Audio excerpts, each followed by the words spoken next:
This episode of Limit Break Radio is made possible by our generous Patreon donors, including Akesi Pine of Zodiark, Floey Tia of Siren, Emmy Catapow of Ultros. Thank you so much for your support. If you want to support Limit Break Radio, visit patreon.com/limitbreakradio.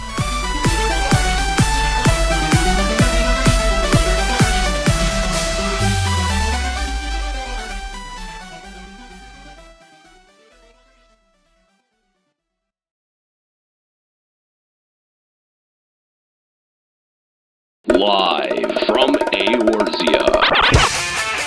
Limit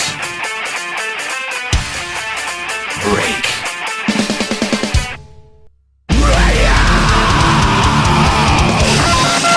with your hosts, Unhero. I've got a problem with my internet connection. Kahlo. Man, I do, me. Juxtaposition. Oh, whoa! Not cool, man! Escalia. I just love the number 6 for no reason! LimitBreakRadio.com. 5, 4, 3, 2,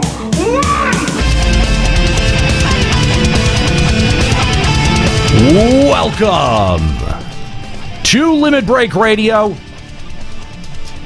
episode number 57. 57. 57. The big 5-7. It's not a big... That's not It's not a milestone. No, it's really not. Welcome to the show. Thanks for calling in. Isn't that a prime number? Thanks for...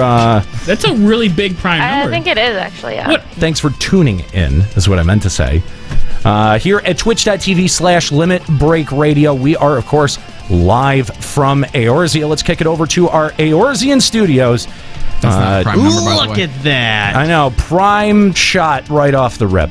Thank you guys so much for joining us live here at twitch.tv/Limit Break Radio. We're happy for you to join us on this holiday weekend. If you happen to celebrate the holidays, happy holidays to you. Otherwise, welcome to the show. Are we not doing an Easter special? No, we are not. There's not going to be any singing? We could, you know what, we could find a cave to lock you in for a couple of days if you want. See if you get out. About 3? Yeah. Yeah. What does that have to do with singing? Oh, we would be singing? No, he's saying they're gonna leave me in my tomb. Yeah, and see if that's I right. rise on the third day. Yeah. He doesn't deserve a tomb. Can't we just bury him in a hole? Dig a ditch and throw me in. Welcome to the show. Thank you guys for joining us. Of course, I'm joined by Escalia Ryumasa, Juxtaposition, Kahlo Landis, and Nika Kayanian. Thank you guys for showing up. Appreciate it on this holiday weekend. Where is Woody? My drink's getting low already. I know, right? I don't even have a drink. What's going on? Well, where's Kooky on that note? Yeah. You guys have feet. Kooky has been mighty quiet in the chat. Actually, Kooky is out at she's out at a convention this weekend, I think. So yeah, she's WonderCon. She's got the weekend off. And also, Nika, look, we don't expect you to understand because you don't actually get to be here and have him get your drinks for you, but we are used to a certain kind of lifestyle. That's right. Okay? He's almost been our intern for like a month, you realize that, right? And he does a You've dealt good with job. this up until this point. He does a good job. Sometimes we don't even need to ask. Yeah, he just comes over and grabs the cup and goes and refills it. He's a good little drink fetcher. Nika, let me tell you, they were used to this new lifestyle about 2 hours into it. So, I can't go back to being a peasant. Wait, I have an idea. Escalia? Yes. You know your way around a kitchen, right? You know, I'm not sure in what way I want to take offense to that. I've got like 6 options, but yes. Anyway, so we are here today. We're going to be talking about producer live letter number 28. So if you'd like to give us a call, Juxta is going to be manning the phones today. Yay! So expect fuck-ups. Did you miss that responsibility? No! So here's the thing. Since Juxta is running the calls, okay, do me a favor. Try not to distract him. Don't get into big, long-winded conversations with him. Don't use big words. Just do because say, no, it's not. It's not. Just say what you want to say to get on the air, and that's it. I mean, it's a pretty simple process. Name, topic, server. Boom. But we don't have someone that's going to be able to sit around and full screen you. Yeah, right. It's with whatever really formally like. So make sure your mic doesn't suck. Yeah, be paying attention. Be ready to go. And don't you personally suck either. That would be helpful. Unless you are a girl What do you mean? and hot. None of the LB Army members suck. Don't say that, Kyle. Ryuichi, hello? Skirl, come on. Hello? Right? Have you met these two people? Yeah. Wow, even Nika not rushing to the defense. That's rough. I've never met Skirl. I can't defend that. So a couple of notes that I wanted to start off here with.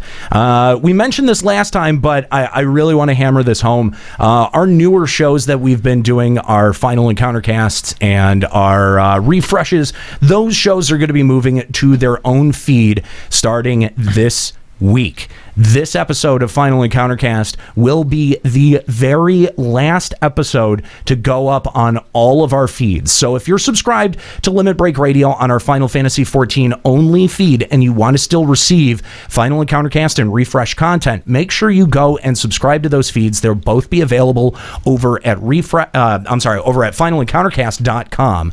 And yeah, that's where those will live. If you're subscribed on what we call the LBR network feed, then those episodes will stay there. But just so if you're subscribed to the Final Fantasy XIV specific RSS feed, that's going to be receiving a bunch of changes coming up this week. So. Gay! That is probably the worst application of that drop that I've heard. Yeah, no sense whatsoever. You're off to a good start. I don't think he can do the phone lines and the drops.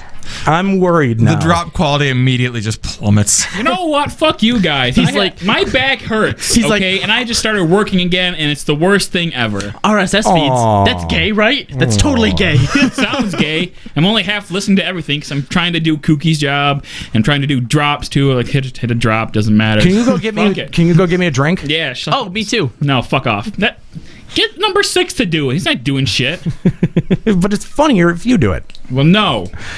Also, we want to mention that if you have given to our Patreon campaign over at patreon.com/limitbreakradio, and you've given at $50 or more, that entitles you to a t-shirt from Limit Break Radio. At the moment, I think we're missing 7 people who have not responded out of, I think, 28. So that's actually really good. That's pretty good. That's pretty good, guys. But if you are one of the 7 that hasn't gotten a hold of us about your t-shirt, then please get a hold of us so that we can know what size t-shirt to send you, and also what type of cut you want. You can get a regular normal t-shirt or a women's t-shirt.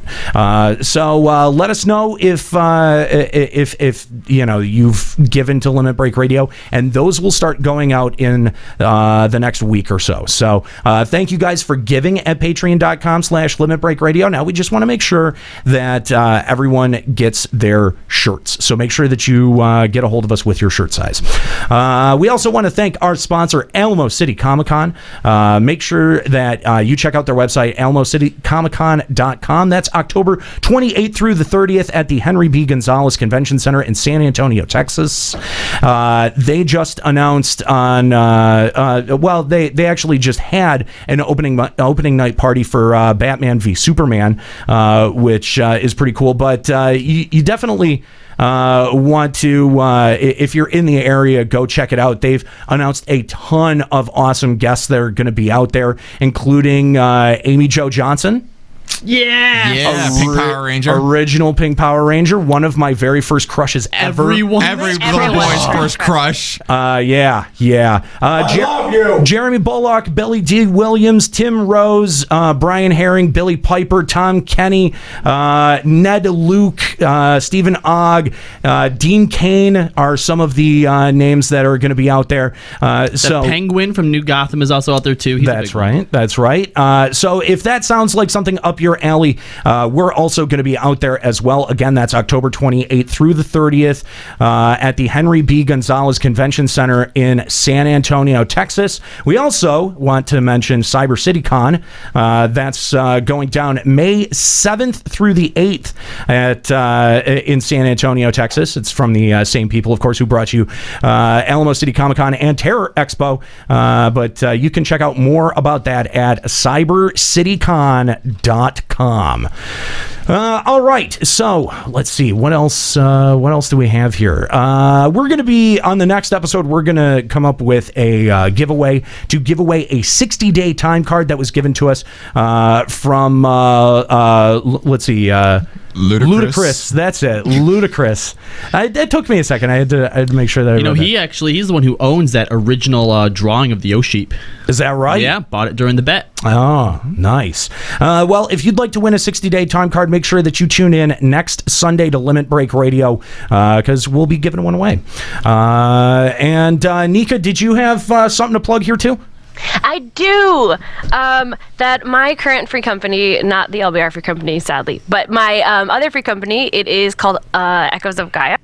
It is 1 year anniversary this week of being born, and we are having a party / giveaway type of thing starting on the 29th, right through April 2nd at 5 p.m. and 9 p.m. Eastern Time. There's going to be games and different things for minions, mounts, music, gear, all this kind of fun stuff. If you're on Sarkatana server, that'll be something to check out. Starts the 29th through the 2nd. There'll be party finders up, and you can come, and it'll be fun. Come win some stuff.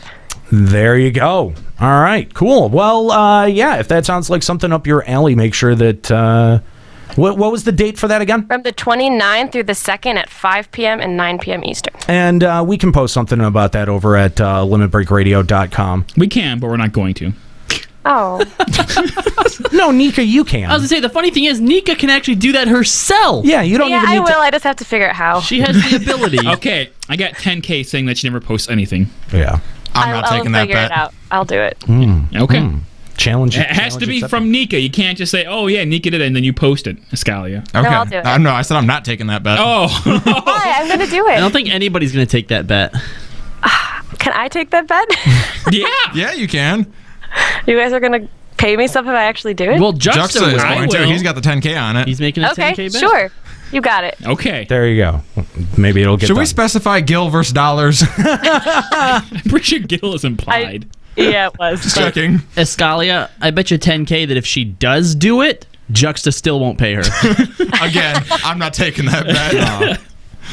All right. Well, we've been doing this bit for a couple of weeks now, and it looks like it's got to be pushed off another 2 weeks to see. Or another couple of, because we don't get the ranked matches, the PvP stuff for another 2 weeks, right? Than when we should have gotten it. So we've got to keep coming up with these same 4 matchups again and again and again for the Final Fantasy Feast League or Final Fantasy League. I'm not sure even what we're calling it these days. Final Fantasy Feast League. You had it right the first time. A whole bunch of but we F's in didn't the change league. to that because when it started, it was the Final Fantasy Fantasy League. And then when you were gone, we noticed it said Final Fantasy Feast League. No, we did the Final Fantasy draft for the Final Fantasy Feast League. Oh, but Feast wasn't even out when we started. I'm so confused. We knew the name though. Yeah. Anyway, that's true. Whatever, you bitch. Jeez. Doesn't matter. There's F's and there's an L at the end. Yes. Final Fantasy Fuck League. Yes. Wait, go. there's too many F's. No, it's not. No, it's not. No. Oh, You got it right. Actually, that's appropriate. Cool. This is a disaster. There is an appropriate number of Fs there. So, yes, we have been doing the FFXIV for a couple of weeks now, and we would like to see more people voting over at the website, limitbreakradio.com. We've had a couple of weeks of matchups. We're on what, week This is week 7 results. Jesus. Yep. So, make sure that you're voting in that, and we're going to actually eventually open up a way for listeners to participate in this moving forward. We have to wrap up the first season of it, though, and that can't happen until the tournaments start, right? I thought that was this Tuesday. Were we? It was supposed to be. It was supposed to be. They pushed it back by 2 weeks. My plan at this point is we're going to get through our 10-week schedule that we have. The bottom 2 teams are going to get cut off, and then we'll do a 2-week 4-team playoff to figure out who wins. That's how we're going to end this. So the jailbirds and the banana hammocks aren't going to make it into the playoffs. playoffs. Better watch out. Jailbirds are tied for 4th right now. Those bottom people should go off just to see who's the biggest loser among everyone. We can do a biggest loser, absolutely. Yeah. Fantasy leagues usually do that. What did they call that in the league? The Sacco. Yeah. Yeah. I was gonna say the toilet bowl. Can we call Yeah, it? they play in the the, well, you toilet play bowl, in the that's toilet pretty bowl. Can we call it the Escalio? Boo. Because you Yeah. suck. That was bad. Cue my That- music. that was Let's do this. That was really bad. All right, here we go. Here's a FFFL update. Alrighty, good afternoon, ladies and gentlemen. Week 7 of the FFFL has drawn to a close, and the race continues to tighten up. For the very first time this season, every single team in the league elected to make no changes to their starting lineup. With the results now in the books, we'll see which owners look brilliant and which ones have some tough questions to answer on their Monday morning presser. Did you guys mean to do that? Because I just totally forgot that this was a thing. I meant it. I assume you're the one who just doesn't give a shit. I think the rest of us consciously chose. No, well, it's just easier to tell you right now my changes because I was gonna make a change, but then I just never got around to it. Yeah, I think that we should do the changes on the show because otherwise, I don't remember. Yeah. There's and you never put this information anywhere else. And Okay. even when we get it to you, you're just kind of like, ooh. And it's not like we But I have always do it. access to the outline, but we do, Carlo. Yeah, I think I definitely I agree. It Just should go be with done. the- Okay, no, we'll I do it on the show. I wasn't going to make All right. any changes though, so that was conscious. I was totally gonna make a change. No, you weren't. No, you weren't. All right. First up, Hangar's Crucible smashed Bondage and Servitude, picking up their 2nd win of the year over Juxta's Jezebels. Crucible healer Prish was reportedly fired up for this week's game when a higher up in the organization tried to have her banned from the locker room, saying that it was no place for children. The win moves Crucible to 4-3, holding the tiebreaker over Bondage and Servitude, who also sit at 4-3. Can we get a statement from the Bondage and Servitude owner? Or Juxta's Jezebels is apparently that's their new nickname. What happened, bro? How do you respond to this new nickname? I guess I have to figure out who came up with it because it's probably too witty for Escalia. So I'm gonna give props to Carlo. What a shocker. It's a good one. I pictured Jezebel having really big boobs, so I like that. But what about the match itself? This is the second time you've lost to the Hangar's Crucible, man. You know, I guess the power of Bondage and Servitude is really downplayed when the team captain of the other team is also a girl. So I feel like I'm at a distinct And we have disadvantage. massive orgies, don't forget about that. Oh yeah, apparently they have massive orgies over there. It's a hard matchup, but well, yeah. All right. Sex puns from team owner Juxta. Thank you, Juxta. Yeah. Next up, the Morty and Jailbirds eked out a win over the Besaid Butt Plugs, avenging their Week 2 loss. The Jailbirds are riding a wave of Joe Mentum after moving Joe Never Fails into their coaching position, while the Butt Plugs have now lost their 4th consecutive game. With the victory, the Jailbirds move to 3-4, where they are now deadlocked with the Butt Plugs. I got a quick question for you, Nero. So I feel like your whole all bad guys thing is starting to backfire because in the end, The good guys always win. they do always win. It went in the tank after he offed Cloud. That was the beginning of the downfall. I think there's some spiteful FF7 fans who are voting against him every week now. Allegedly off Cloud. Yeah. Okay, that has not been proven. He is not available for comment. I'm not speaking as a league official. That's my theory. I would just like to point out there's literally nothing at stake here. There are no stakes. And Bragging rights. I honestly don't care if I lose. Still butthurt. It's fun, though. Get in the spirit. Is he butthurt Is it- from the loss is it- or from the plugs? Is it fun? It is fun. Is it? Shit, yeah! Is it? Don't be such a party pooper. God, this is like every fantasy league I've ever been in.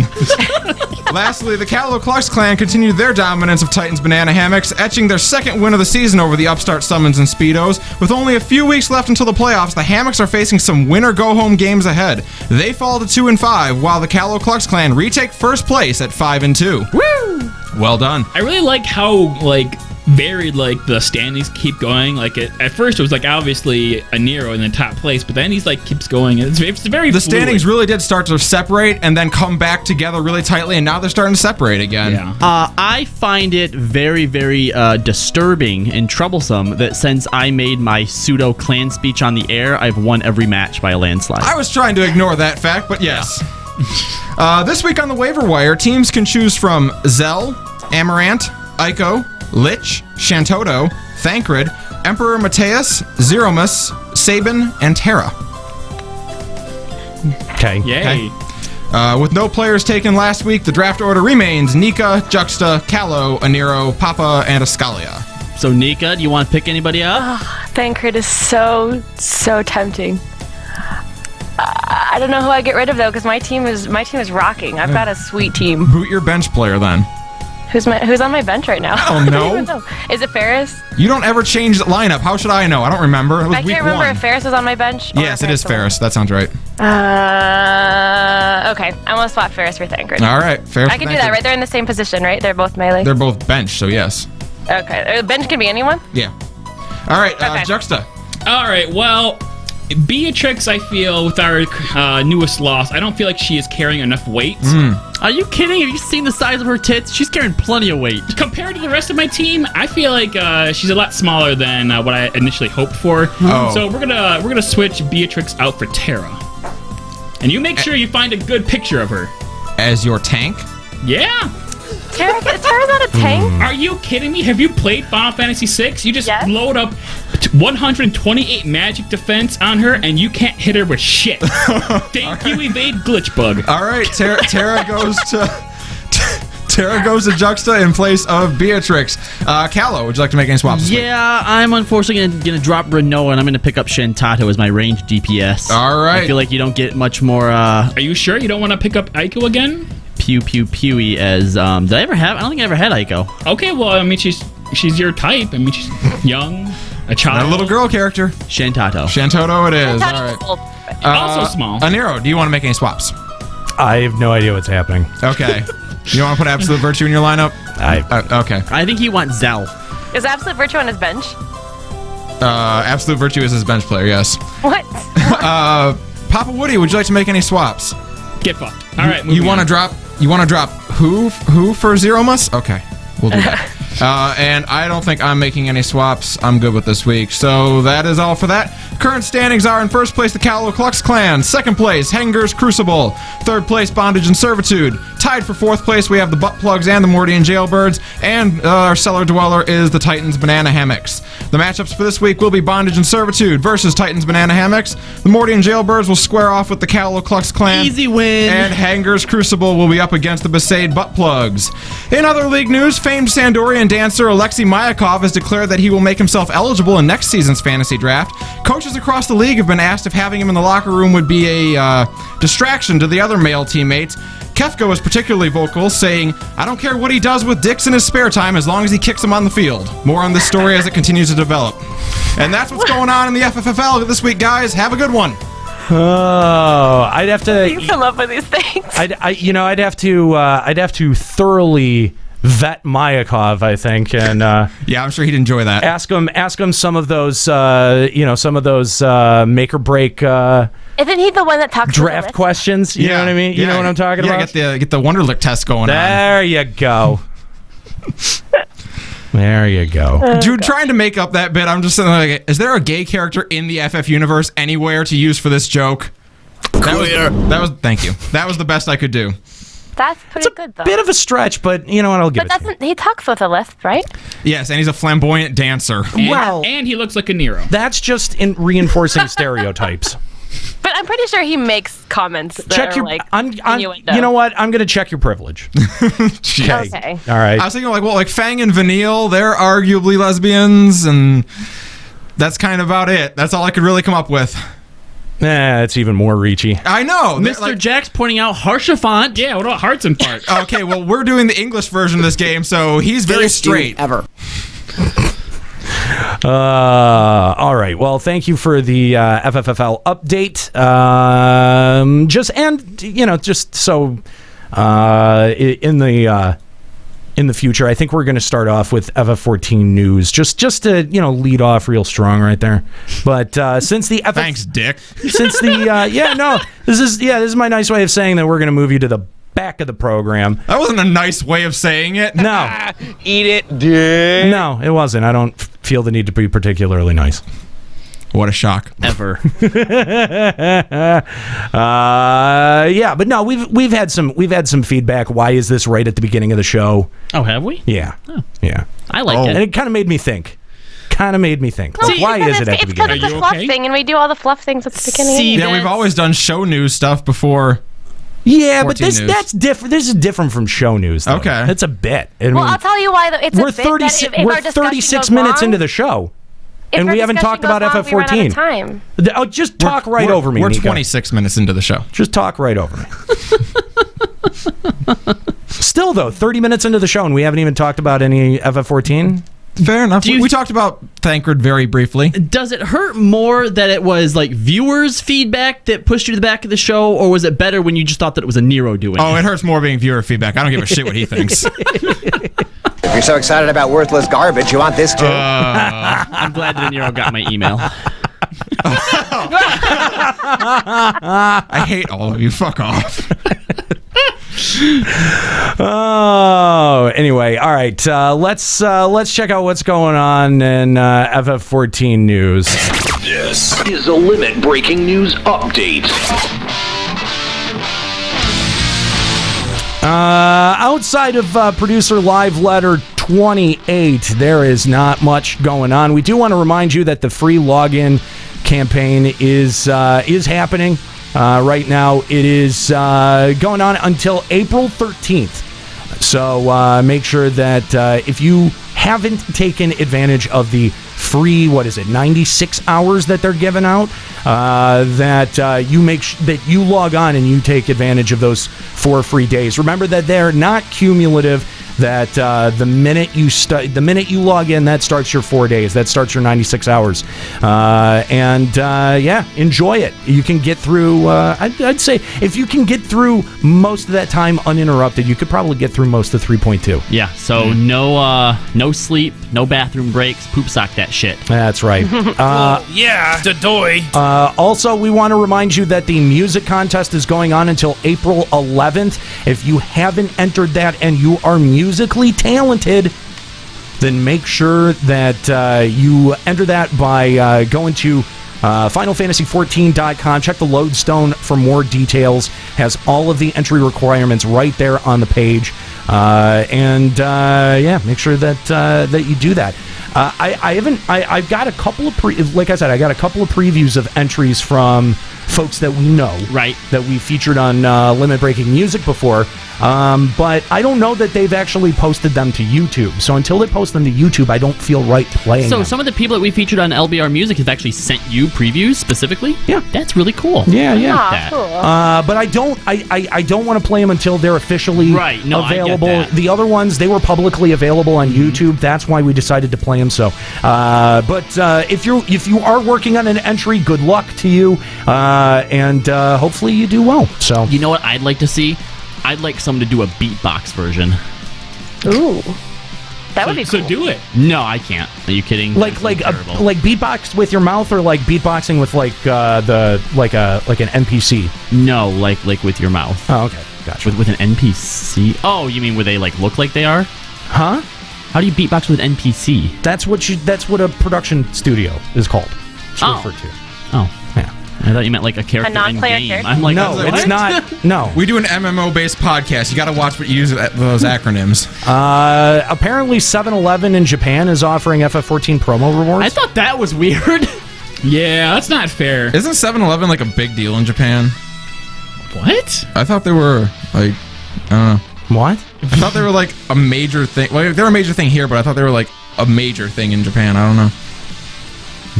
Why would they be? Yeah, I don't know. What? That's what I always kind of thought. Well, a I've seen lot of animes things all in the time. Japan, like they use different kind of stores like that for shit like this. They don't do that in America so much. Although I do have friends in Japan, I'm gonna have to hit them up for this. Is there like a link that says like what they're offering or how you get it? There's like 2 paths. One path has a female maid outfit. The other path has a butler outfit, and if you complete both paths, then you get a fat white chocobo. Right? Bullshit. No, can I get it in the American version of the game if I have my friend in Japan get me the code? Probably. I mean, I don't see how they would stop you. Look forward to it in the cash shop soon. Yeah, that's what I Okay, think. It'll that's fine. okay, for sure. I don't know. cash I don't out. know if it is. I assume so. I No, hope I would. so. I would. I'm gonna get Arjit to help me out with No, this. I'm going to assume. No. That's a fair bet, because if there's anything that's like region locked or something like that, there's no. Why would they just leave that to a 7-Eleven exclusive unless 7-Eleven was able to hammer that out in the deal? It could be. No, it's gonna.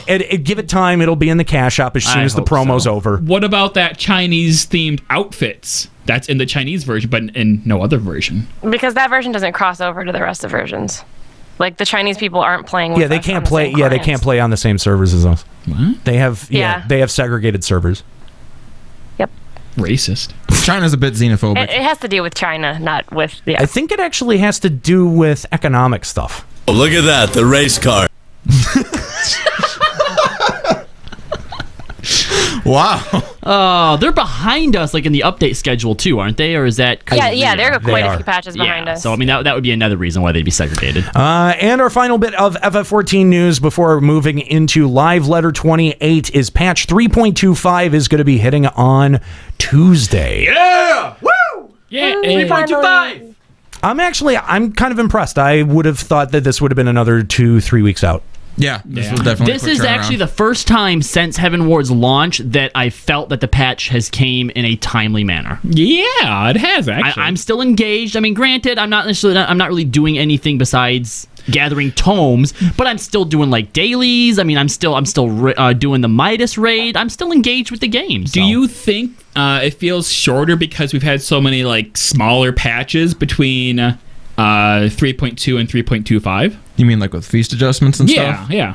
No. I just think that with what they've added with 3.2, that it was just the right kind of content. You know, the raids that were designed to where they're actually fun to do. And with the introduction of the Vath, I think it gives us, you know, just that little bit of extra push for the Beastman dailies to actually feel rewarding enough. And you know, I still enjoy doing them. I've even started going back and doing the old Beastman quests now for the grade 4 materia. So It's fair. Yeah.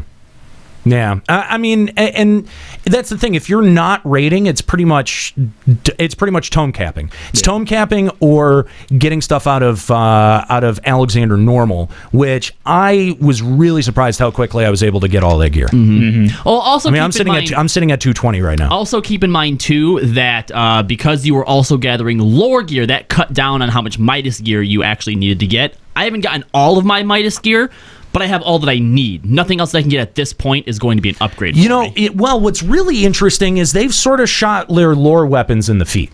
Because How so? Well, it takes 7 gears. It takes 7 Maiden gears to be able to get them, and depending on how long the next step of the relic phase takes, it may just be easier to go for the relic. Oh, we might not even need the You might not. Yeah, you may not. I didn't even think of that. Also, keep in mind that this time around, there actually were, I think, quite a few people who have elected not to do the relic weapon. Really? I think so. Like there were a No. lot of dude. That was- There was No a way. lot of people that were up in arms about how hard and how long it takes. Actually, Those and are I just- know a lot those of are just- people- Whiners and bellyachers. That's all that is. That's only. Oh, no, I agree. It's only the whiners and the bellyachers, because I think that there was a much larger barrier to entry with the first relic and having to be able to get through Titan hard mode at that time. I agree. And even still, people for a long time struggled through Titan hard mode and other fights. You know what I mean? I agree, and I think that the stigma that comes along with that stops some people from even attempting it. Well, I thought, like, the thing about, like, Titan hard mode was a huge barrier, but at the end of the day, it was one fight, and when you cleared it, it was done. I don't think this has every to do run with- you went into, you had a chance of it being your last one. Yeah, I feel like I don't think this has to do with barrier to entry. I think it has more to do with just not caring. I didn't Like, do my relic. I didn't care. Yeah, there's a couple people in my static even who are just like, yeah, I don't really care. Like, you know, I buy a thing every. Like, I know people Right. that have like 20 out of 80 right now. It's not a matter of they think it's too hard, but I think because of the stigma that the previous relic quest, you know, sort of instilled in some people, oh, at the end it's not going to be worth it. That now going into this, there's a lot of people that just don't. Well, care. they're not wrong though. No, I mean, at the end, it is probably Right. not going to be worth it unless you really want a weapon that you can customize. Yes, I do understand it, but I think that there will actually be some people who are getting use out of the lore weapons beyond just the glamour. Yeah, that I'm gonna get. I'll grab the lore weapon. Yeah, but you're a scrub. Shut Yeah. up. So what? But who cares? Like, when you look at the relic weapons, it's like, who gives a shit? I care. You care? Yeah. I care Do it. if I mean, in the end, I mean, I honestly wish that I hope that this relic is like every step of the way is better than what we currently have, or at least equal to. Because really, what the problem with the last relic is that like the very last step gave a huge boost in stat, but until then, it was worthless. So if they do it right and like this next step is like on par with the raid weapons, it's absolutely worth it. And see, I'm telling you, they should have just done the relic weapons in one shot, have it ready to go from the patch, and then progressively ease requirements as patches go. You know, like make the next step be, you know, to if we're at 210 right now, make the next step that you would normally. How Square Enix has said it, they would normally patch it in, but instead make that a breakneck extreme poop sock challenge. Make it like a 280 weapon that's hard as fuck to get, and then each patch make it a little easier. Make it insane, and then ease those requirements as you want more people to get into it. Do you want people to die, though? Yes. There are people in Japan who will kill themselves. Good. Fuck them. Fuck them. If they're dumb enough to sit around and die, then it's on them. Better yet, they could go the old FF11 route if they wanted to gate people, and every cutscene requires you to wait till Japanese midnight. Do you remember that shit? Oh no! Wait till Conquest Tally. Those were the worst gates. Like those were just so arbitrary and infuriating. And the fact that they're still in FF11. Oh my god! I know. They're still there. There was one in TOAU I remember where you literally went 3 missions in between JP Midnight waits, and you're like, fucking unbelievable. It was like JP Midnight wait, cutscene, JP Midnight wait, and I'm like, Why don't I remember that? Oh god, it was because you probably blocked it out from your memory in order to retain part of your sanity. The worst one was freaking at the end of COP. You had to wait till the Conquest Tally before you could get your ring after you beat Promathia. Did they put any of that kind of shit in Seekers of Adulin? Yes, they did. Oh my god! But I think they've taken them all out. Just out of Seekers, though. Just out of. I don't think at this point I've done all the stories. I don't know where they're at. Yeah, I think that there are still a couple of JP Midnight waits in there. Wasting my time. I think they changed them all to in-game hour. You like wait till the next day in game. I guess that's not too bad. Yeah, it's still an hour. But there was some of those in Seekers out of the ones I've done so far. Yeah, I think they're wait till the next day. Right. So some of them I tried to time it. It was like you got to go knock on this door and then you have to wait till the next day to go in or something like that.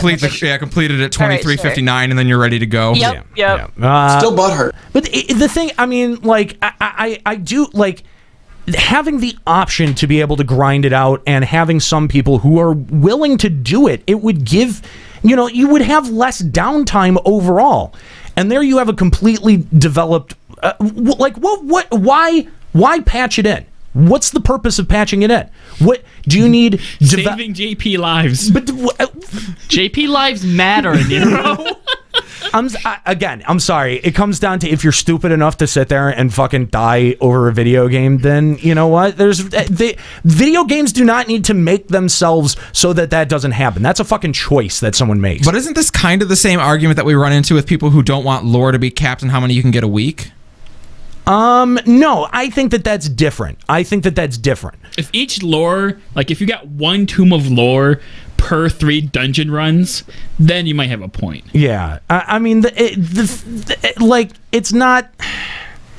I don't see the lore cap in the same regard.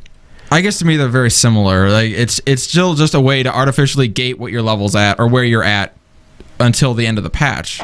Well, I feel like the cap on lore tomes is more just so that people don't get everything they need within the first week, and they're like, all right, now I don't have to play. Yeah, but if you did it that way, you would be removing that big complaint that people have right now, where you do something and then immediately the reward you get from that is outdated the next patch. That is a big complaint. So if you give people the ability to go beyond what would normally be patched in, but just make the requirements for it really ridiculously insane, there are going to be some people who choose to do it. Yes. And then there are going to be some people who are turned off by that big grind and say, oh, I'll wait till they ease the requirements. Yeah, imagine if tokens, instead of just 80, you needed 400. But then when patch 3.25 came, then they bumped it down to 80. Right. Yeah. But like straight out of 3.0, it needed like 200. Yeah, that's exactly the thing that I'm so talking basically, when it first comes out, it's actually equivalent to like Final Fantasy XI Relic. Yeah. So anyway, let's talk about producer live letter 28. Now this went down a couple of nights ago, and there was a lot of really interesting questions. I know that we had actually kind of shit on the questions on the last episode. We had kind of made fun of like, oh, is there going to be any good questions asked? There actually was. There was a couple of good ones in here. So why don't we SC giving us a heap and helping bowl? Shut the hell up. Why don't we talk about some of the more interesting statements out of the live letter? So. All right, so the first question that came out was on healer accuracy. It says, healers seem to miss their attacks quite frequently in dungeons released in patch 3.2. Do you have plans to adjust healer accuracy? What I love about this question is it seems every other time that the whole topic of healers doing damage comes up, right, like it goes from one side to the other. Like obviously you have your people who are like, oh, healers should do it, and people go, no, healers should just heal. Right. And every once in a while something will, like the last time this came up, they actually talked about how, they do figure the basic rotation of tanks and healers into damage being done, but it counts for very little, right? And people are like, oh, there, see, SC says we can do damage, but then they come out here and say, when it comes to dungeons, that our original plan was that healers should be able to hit the monsters without worrying about it too much, right? But as for raids, they don't want to create instances where healers are forced to do damage. All those anti-healer things are being like, see, SC says we don't have to do damage. But they do understand that some groups use this in their raid strategy and therefore have their members meld gear with accuracy. So right now, apparently it's an ongoing debate in the dev team regarding the accuracy and what they want to do with it. So please wait they're just a little bit longer. flip-floppers. They don't want to take a side yet. Yeah, so they are really walking the tightrope on that answer. They really are. Well, but they did say that our intention was that healers should be able to hit in dungeons, and we fucked that up. We will fix that. Like, they flat out said that. Because, healers are missing even in dungeons, and that's just not okay. I think they want healers to do damage, but they don't want to come right out and, agree with the one side. Here's the thing that I can't figure out. Why are they treating it like it's the first time they've heard of this issue? Right? Like, has this issue not been around since 2.4? Since the dawn of time. Seriously, why is it it feels like they are just like, well, we don't really know. Like, they're just kind of putting their hands up oh. It's like, oh, it's an idea. We haven't really thought about that. Maybe we should talk about it. Right? Like, it seems like they should be a little bit farther on in the process to be able to figure out if healer accuracy is something that they want to actually play a constructive part of this game. It almost seems to me like they themselves have disagreements on the dev team about whether or not it should be that way. It doesn't sound like a unified answer. Why, though? Why? Yeah. Why? That's my question. Why? Right. Well, what are the two options? The options is either just fuck it, just give them capped accuracy so they can hit, but then maybe healer damage would actually be way higher than it should be at that point. So maybe they're just trying to find this sweet spot, what is acceptable for dungeons, but not making them too overpowered for raids. It doesn't seem like it should be that hard to be like, all right, here's the accuracy cap for dungeons, fucking give it to them.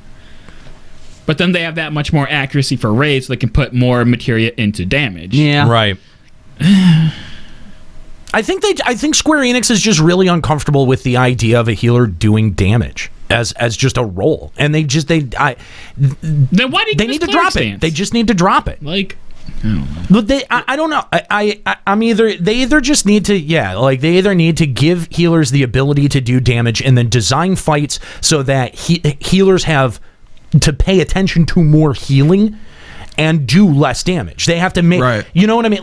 That to me seems to be the natural adjustment. Make more damage going out and healing more of the, you wouldn't have the ability to put up numbers. You know what I mean? You wouldn't have the ability to do damage. You wouldn't have the time. You wouldn't have because you're so focused on doing other things. There's already been so many more healer checks in the most recent. Not even just a healer check. I agree. Not even a healer check. Not you need more heals per second because there's so much damage, but come up with mechanics that actually require you to just pay more attention to it. Maybe buffs that jump from thing to thing. Well, no, they've done that with with a whole T12 is one of those where they had a whole bunch of different status ailments, although those were trading back and forth. There's stuff like Prey that healers have to get rid of, and that you have to, certain stuff that you have to heal through, and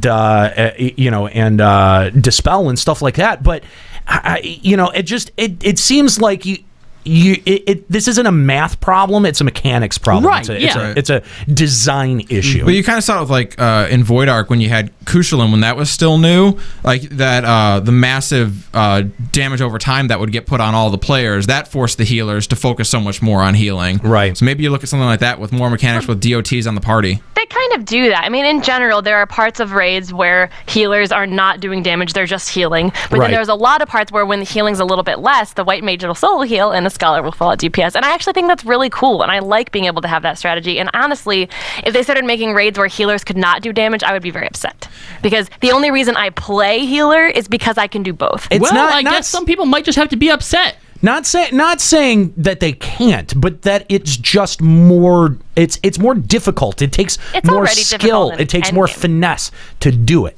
Okay, but now we're coming to a problem where if we just keep having mechanics that healers have to pay attention to, then the burden of healing is kind of a lot. We also have to put like mechanics specifically. I mean, I can tell you right now, in endgame raids, healing is the hardest job to play, no matter what. Even if you're not DPSing. Okay, then if we don't do that, then Square Enix has got to get comfortable with healer DPS. Maybe it's like one or the other. Like you've either got to. There's either got to be more of a What about this? Why isn't it okay right now? Because healers are supposed to heal, right? If you want to go that extra mile in DPS, you're a healer. So maybe DPSing should be fucking difficult. What about that? It's difficult. It's that you shouldn't. That's part of that's part of it. Again, you're a healer. So missing every once in a while, like think about it in like an actual real world application, all right?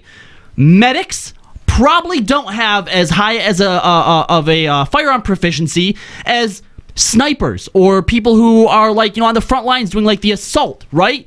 That's why they're medics. They excel at healing. So yeah, every once in a while they're gonna fucking miss because they should be paying attention to their comrades. Okay, but does that not make sense? Okay, I see what you're saying. However, the thing is that a healer's DPS in terms of damage is already lower than an actual DPS. Their proficiency is in healing, and the damage they put out is less. It's just it's supplemental. Yeah. So basically, what everyone's complaining about is it's not high enough. How high is too high then? How low is too low? Too low is where you can't hit the fucking mob at all. Yeah, ever. I mean, just the thing is like, I understand you say, okay, you try, you miss, okay, but the thing is, in endgame raids, where it's so crucial that, like, your global cooldowns never go to waste, and even wasting one global cooldown drops your DPS drastically. Like, if you're a healer and you have, like, 8 seconds to DPS, so you switch to cleric stance, you DPS for 8 seconds, and every single move misses, and then you switch back to healing, that's a lot of wasted MP for 0 damage going out on the boss. And then, you know what? I guess that's just a chance you take, or, yeah, you know what? Melt accuracy, I guess. It's one of those really disjointed things about being healer is SE has to give you the DPS mechanics so that you can do the leveling up and getting through the storyline where a lot of it's solo play, but then they expect you to not use it when it comes to dungeons and raiding time. It's very disjointed. Yeah, it seems like you're right. There is a bit of like cognitive dissonance there. Anyway, all right, let's move on. There was a question asked about the Summoner Eggy Glamour. What's the status on glamours for Summoner Eggies?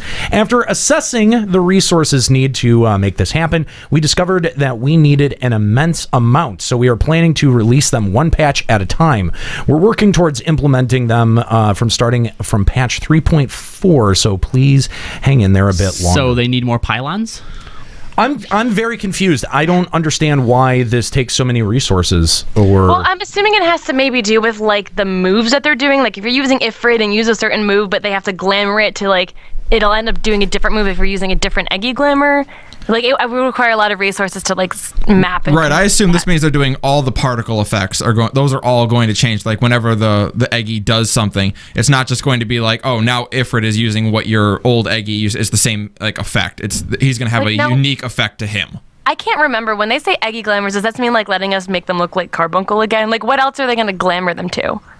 I think it's just to glamour the other Eggies. Which like so what?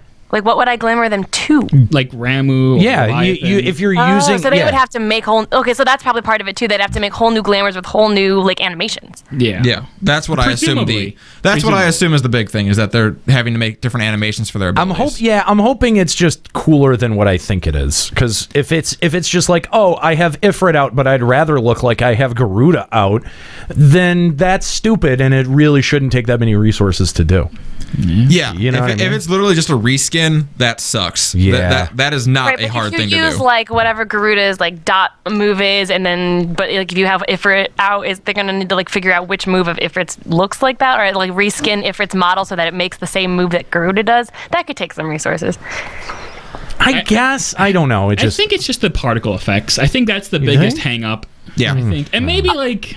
I also, if people do glamour their eggies, though, I want to be able to mouse over it to see which eggie they really have out. Because if we're really supposed to be using Garuda and I see them using, like, the tank Carby, I want to make sure that they're actually using the eggie they're supposed to be Plus, if it's as easy as I originally assumed it was, which is just, just make the fucking Ifrit look like Garuda, be really disjointed to see Garuda throwing off fire moves. Yeah. Plus, you gotta keep in mind, for presumably each eggie, there'd be 3 different sets of moves that you'd have to... design moves for. Oh, so maybe they're designing analogs for, like... Yeah, so you have a tank Leviathan, a ranged Leviathan, and a melee Leviathan. Yeah, maybe. Maybe. And plus, come on, they're summoner eggies, so it's got to be really far down the totem pole of priority. Well... I'm sure it is if it's taking this long. Anything with summoners in Final Fantasy, it's going to take a while. Hey, they had their time to shine in PvP. Not no longer, bitches. There's a lot of great gun designs in the game, but there are many occasions where machinists use Gauss Barrel, but you can't really enjoy the original design. Can you implement a feature to hide the Gauss Barrel? We've standardized it into a single design so that it would not limit the freedom of guns designs. However, we are planning to implement a setting that will allow you to toggle this by a text command, since there is a large demand for it. So it's going to be... What is the Gauss Barrel again? Patch. It's that sort of like ugly hook thing that that goes on top of, like, your gun barrel. Yeah, and it makes your stuff hit harder, but all of your moves cast. They have casting time. Oh, okay. So it looks like what it Bard does. It looks terrible. does, except it gives it an actual look. Yeah. There's like an there's attachment that appears on your gun or whatever. Yeah, exactly. I did not know that. Yeah, it's pretty hideous most of the time. Are you guys really that zoomed in on your character that you can see the Gauss I've barrel? never cared about this ever at all. We've known, like, you've never cared about anything glamour related really ever. So. Not true. And Nero cares outside of his about glamour. Odin head. No, even that. The other day, he actually asked Juxta specifically to come tell him how his machinist glamour looks. He actually spent time on it. Yeah. And he cares a lot about glamour, but he doesn't care about changing his glamour. No. Yeah. Once I find a good one, I'm like, I'm set. Me and Kuki bought the the replica High Allegon Sabatons for you. For his glamour. Well, that's my Dark Knight glamour, that's what I'm rocking right now. So number 4 talks about the Mind Party bonus. Now this was really actually surprising. I did not realize this was an interesting one. I didn't know about this either, but it says full parties that feature a scholar and astrologian don't have a Mind Party bonus, so there are times when there's added difficulty in healing. Do you have plans to change the party bonus for scholar or astrologian? And they said that it's not difficult to change this. However, by changing this, we worry that some may think of this as a nerf. Our view on this is that we should make the party bonus effective no matter what kind of healer combination is used, but we would like to hear from the players to see if it would be all right to remove the piety bonus, so please let us know on the forums. We would like to consider changing this. Now, Does that mean remove piety altogether as a bonus? Like in general? Or just from Astrologian? I feel like an easy way around this would be, because it must be Scholar and Astrologian have a piety bonus and White Mage has a mind bonus, right? Yes. Correct. Yes. I think that they should make it to where if you have one healer in the party, if it's a Scholar, Astrologian, then it's piety, and if it's a white mage, it's mind. Okay. And then the second healer, regardless of what they are, what's the other one? Gives you this the second one. That would be smart. That's actually a good way to work around that. See, I did not realize that you didn't get a mind bonus by having a scholar and astrologian. Yeah, and the thing is, and the worst part is that usually you never want to replace a scholar in an endgame raid. You'll only replace the white mage and astrologian with each other. And so that has been an issue in like endgame raids where like my old white mage was like, I really want to play Astrologian, but we don't get the mind bonus. I could see that. It's just not something that I would have ever considered. Maybe if people were focused on healing instead of doing DPS, that extra mind wouldn't matter. The mind is for healing. I know. So if you're not focused on DPS, you can heal better. Not without a mind bonus. Oh my god, Nika, Instead never mind. what they need to I think do. I'm missing what you're Stop, saying. stop explaining the joke, Jesus. Moving forward, maybe they should just have like, okay, Scholar and Astrologian, they're kind of analogs to the same thing. Make it so Astrologians aren't very good white mage substitutes, and when they add red mage, make red mage and white mage analogs and have them both give the mind bonus. So that way you want either a white mage and a red mage, and then you want either a Scholar or an Astrologian. And that way you still have your party bonus covered. But then you have to wait till they introduce red mage. But yeah, and who knows when that's going to be. And who knows if it's going to be a healer. Nika, stop giving red mages hope. You're literally, I think, the only one. Magic DPS. We got a magic tank. Now we need our magic DPS. Shut up. Yeah, I'm actually with Shut Nika up. on this. I don't think that red mage is Don't going to shut be a up. healer. Come on, really? Yeah. Really? Yeah, I think that if any game was going to change it up, this would be the game to do it. Yeah. No. Yeah, of course. What is going to be the healer then? Red mage is always blue mage. Haha, no, just kidding. Dancer, maybe. Chemist. Dancer's not a bad guess. Like, there's always been like red mage is the jack of all trades. However, it's always streamlined into healer. Let's break the mold. I agree. Red mage healer. Gonna have a lot of disappointed red mage, I tell you what. Are you kidding me? No, My you're main not. job was red mage, and I absolutely want it to be a DPS. You know how many No, melee red what he mage means will be is disappointed. they're going to be disappointed because they're still not going to get what they want to get. Oh. Yeah. I would like to see a non-magic based healer like Chemist, though. I'm not really sure how that would work, but I They think could give him guns. Oh, wait. Yeah, there we go. A magic DPS as red mage, and a dancer heals with TP instead of MP. Or maybe just have the fucking blue mage be the magic DPS. Because that's what they do. They do damage. Blue mage would be terrible in this Blue mage's game. spells, some of them are physical, some of them are magical. It That's would how not be generally as blue fun as Yeah. I don't ever want to see blue mage in this game because it will not be what you want it I to don't be. think it will. Yeah, it won't be. It won't be like It won't be what anyone wants it to be, because Yeah. it'll just be another job like normal. It Yeah. won't be this special outlier that it was in FF11. Yeah, That's why it everyone was really something. That's why people liked it in FF11 Yeah. is because there was nothing else like it in any other MMO. There was nothing else like it in FF11. And the cool thing about FF11 is that they did that a lot. There were a lot of jobs that were just sort of like, kind of like these jobs that just like hung out on the peripheries of that game, but were huge successes. And they cannot do that here. Like Puppet Master. Yeah, like Puppet Master. Yeah, you're right. Unless if they weren't afraid of giving blue mage ability bloat. You could give blue mage different modes, where like if you use the tank moves, you can queue up as a tank with a blue mage, or you can use DPS moves and queue a blue mage as a DPS. Right, but you realize if they added blue mage into this game, it would only be blue mage in name and narrative only. Yeah. That you wouldn't actually be going out and learning moves from mobs. You would be going out and doing a series of tasks, and they could make that, more or less engaging, but it's no more or less what you're already doing with any other job quest. You'd go hunt a moorball and get bad breath. Exactly. Yep. Yeah, that's exactly it. And that's not what people want whenever I hear somebody ask for blue mage, and I don't know, maybe I'm a little bit biased because I hear it so much from Skuro, but whenever I hear anyone ask for blue mage, they're like, yeah, I want to go out and learn spells and all, and I'm like, that's just never gonna fucking happen. Yeah, Never in gonna this happen in game. 14. Never I am gonna so fucking thankful happen. he's never brought that up to me before. Especially Never. because in 11, where that was the thing, you also had to farm mobs for magic scrolls or buy them on the auction house or do special quests. Like, that isn't a thing in this game. Like, everyone else gets their spells from quests, so would blue mage. Yep, I never played Blue Mage, and I still think it was a great idea. Like, being able to choose what spells you have that then affected what traits you got. Yeah. It was really Blue was a lot of cool ideas in 11, and that would never translate into 14. No. Speaking of a cool idea, someone knows how to fix the parry stat. Let's take a look. Would it be possible to add some kind of effect to the parry stat on tank armor so we can actually see it with our eyes? Like, that's going to change it? No, I think it also means that we notice it, because their response is really good. Like, they say that they're aware there's a lot of feedback that deciding what stat to focus on when melding materia, parry doesn't really increase the rate of damage mitigation, and the effect of adding more parry is only moderately boosted, which has been our complaint forever. So it's preferable for everyone to just increase their det, or probably crit.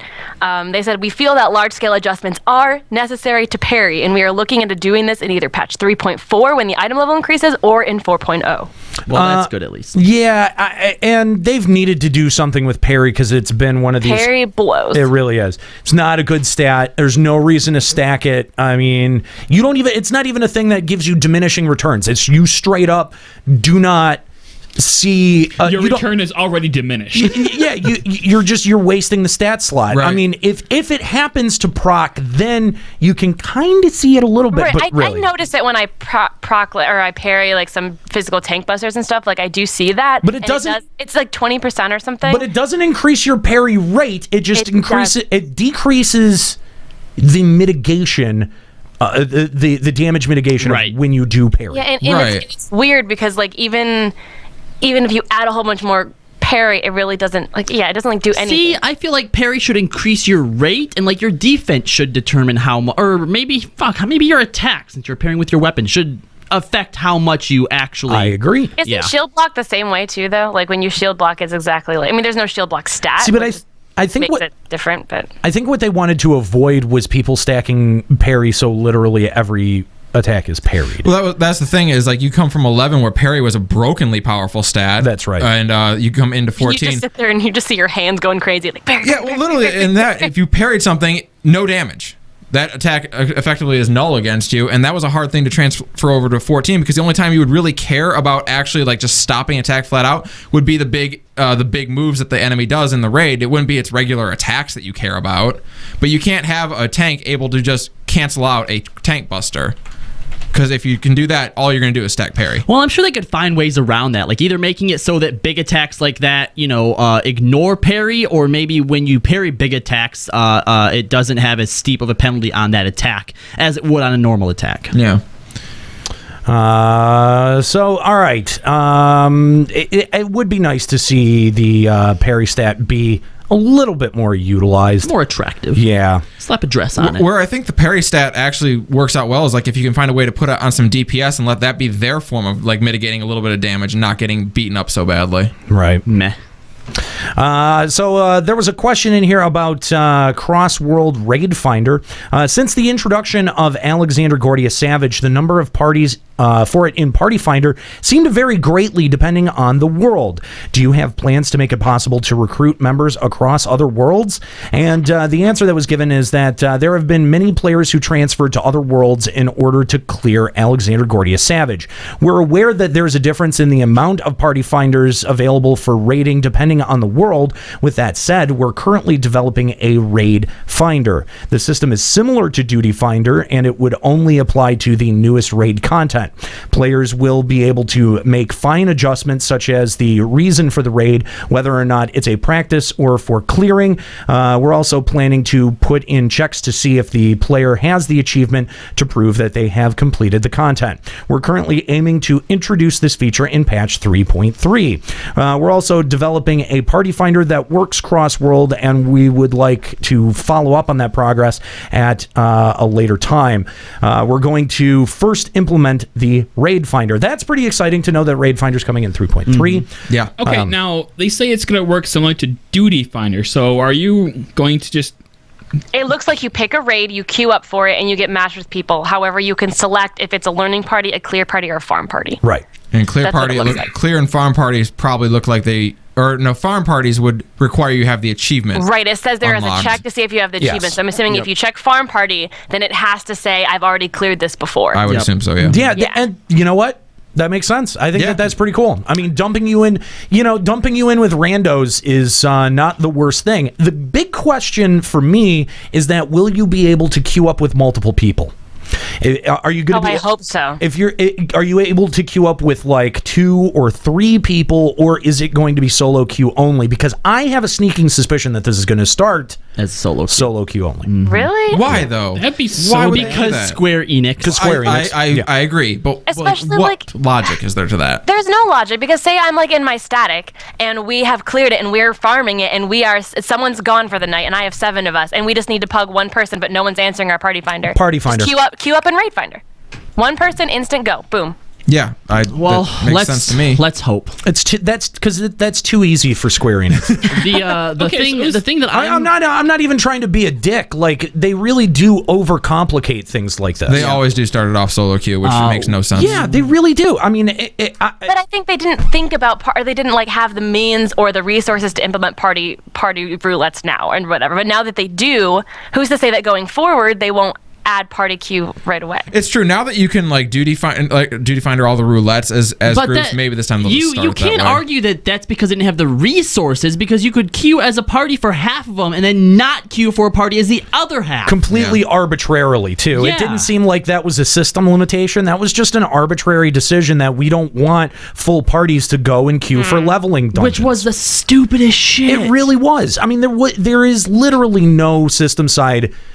There's not even any logical reason. No, we don't want these people are all planning to level up together. We don't want them to be able to queue for a okay, no, hold on. There's logic for reasons to not have you be able to queue up in leveling, because they want people to go into the leveling roulette and help the queue times for that. And if you can just queue up as a party, then that's kind of taking people out of the system. That makes sense. Well, then why'd they change it now?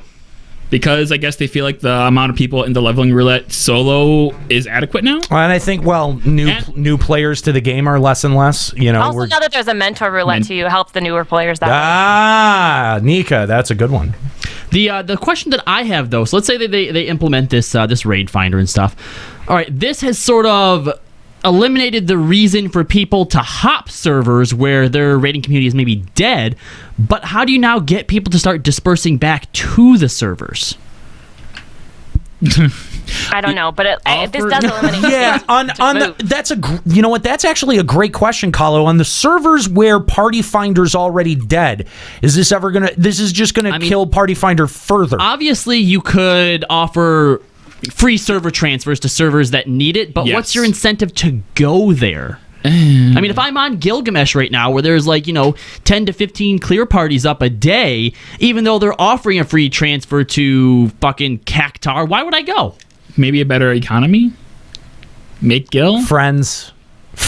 That's really kind of the only compelling thing. That will hopefully compel newer players to pick more spread out servers, because if they can party finder across any server, a newer player, it won't really matter where they start out. Yeah. Well, I think that's going to end up being the bigger concern there, or the bigger question anyway. Yeah, it's new players coming in or coming back at 4.0 might be what helps stabilize it a little bit. Server shuffle. You wake up one day and everyone's been reassigned to a server. Oh God, no! Please no. I don't know. Why was I kicked out of my free company? That's weird. Wait, why am I in this server? I just don't know, man. Yeah. I mean, I think it's a good decision, because you'll see less people hopping servers. We identified on the last episode. I mean, there's just a ton of people that are going to Gilgamesh right now. Gordius has already kind of killed. I feel like until Gordius, until Savage 3, people were fairly content with their statics on their server, but so many people jump servers at that it's like the damage is already done. Yeah. So this might prevent any damage going forward. What do we do? You think that's just damage control at this point? Yeah, it feels like a stem the bleeding kind of thing. It's like it'll stop people from jumping from here on out. Yeah. But I'm not sure that you can fix what's already been done. Right. We still have to find a way to build an arc reactor to keep the shrapnel from getting to the heart. How are they going to undo that damage? The only thing I can see is offering like in previous MMOs, when you have places that are overpopulated and places that are underpopulated, you offer free server transfers. Like, you log in and there'll be a message that says it's not free server transfers to blah blah blah, but that's not giving incentive what was the to go incentive there. that people had in 11 when like Remora and a couple other servers that came up that were new? They're like, if you want to transfer to this brand new server we just made, it's free. At the time, what was the incentive for people to go there? The incentive at the time was an economy that mattered. No, the incentive at the time is that you couldn't move servers at all on FF11. Those were those two servers opened up at a time before they introduced server transfers transfers.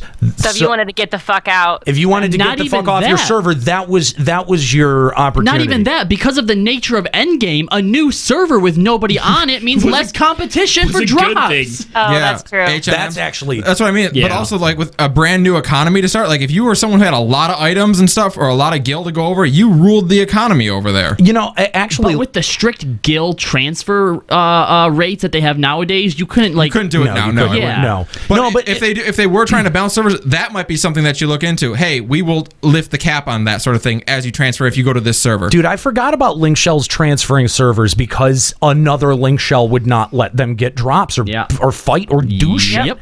I forgot about that. That happened a lot. And you want Final Fantasy 11 style Endgame back? No. No. I would just. No one's asking for H&Ms to come back. Yeah, no one has ever asked for FF11 style stuff to come back. Well, FF11 specifically to come back. But what it is it's like take some influences, take some keys from what you did well from there, what people liked out of it, because it wasn't blanketly a bad game. Like, there was a lot in there that kept people playing, kept people logging in long beyond when they rationally should have. Right. And if you love your choice of words, that was a very good choice of words. And if you make some of the same choices in the way that you present your content in FF14, that's really just a lot of my complaints are the way that they choose to present and unroll the content.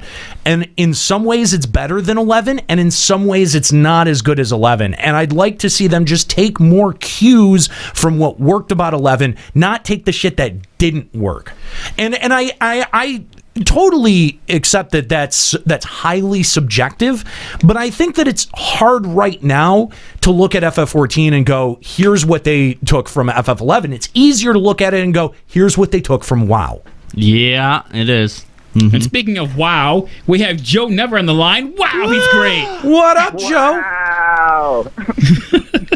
What's up, guys? Happy Easter, everybody. Hey, love you, Joe. Hey, happy Easter. What's up, Joe? How you doing, man?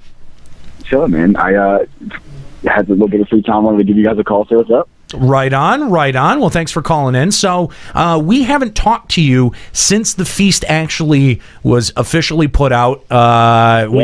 We've had, what, 2 weeks of it now? 2 weeks. Yeah. I haven't talked to you guys since you lost power during PAX South. That's right. Yes. Can we check our backup generator? Yeah. Now I'm nervous. I'm nervous about the power lines. Anyway, it's all bad. Oh no. So Joe, what do you think about the feast now that we have our hands on it? I'm absolutely loving it, man. I'm having a great time queuing up for the feast on both my characters. I'm having an absolute ball. I'm really enjoying it. It's a little bit of a different change of pace than the Fold right now, the Wolves Den used to be, and it's a lot more skill, I think, than playing Frontline. So I'm having a great time. I talked with you actually a few days ago on one of my late night streamings, and you mentioned you're getting like upwards of like 7 to 9 kills per feast match. Wow. No, I'm not that high. I'm getting between I'm averaging. I'm like guaranteeing 4 at least, but I'm getting between 4 and 7. 7 That's to 9. Still 9 a lot. 9 I got one match, but that was a really weird one. So he's dominating basically. I think my best is 7 too. I don't want to portray anything along the lines of the fact that I'm dominating. I'm floundering in between the cancer queue that is bronze rank. Well, okay, right but when you're taking in scrubs like Samus Rageborn, you can only do so much, man. Oh my god! Owned. No, that was actually really fun. My first 6 team matches were queuing up with Samus, and we won every single one of them, which was awesome. Samus had never really jumped into PvP before, at all. And we were still able to pull off the W 6 times. It was really good. We were able to use communication and intelligence as tactical players, which was very fun. That's cool to get the medals back from the other team. That's cool, man. So, for those that maybe haven't tried the feast, or for those that have they haven't tried the ranked matches, or they're just they did the queue on the first day and then they were like, oh, okay, it's just PvP, whatever. Can you try to explain the meta game of exactly what's going on when you queue into the feast? I can do a really rough. Just do a TLDR of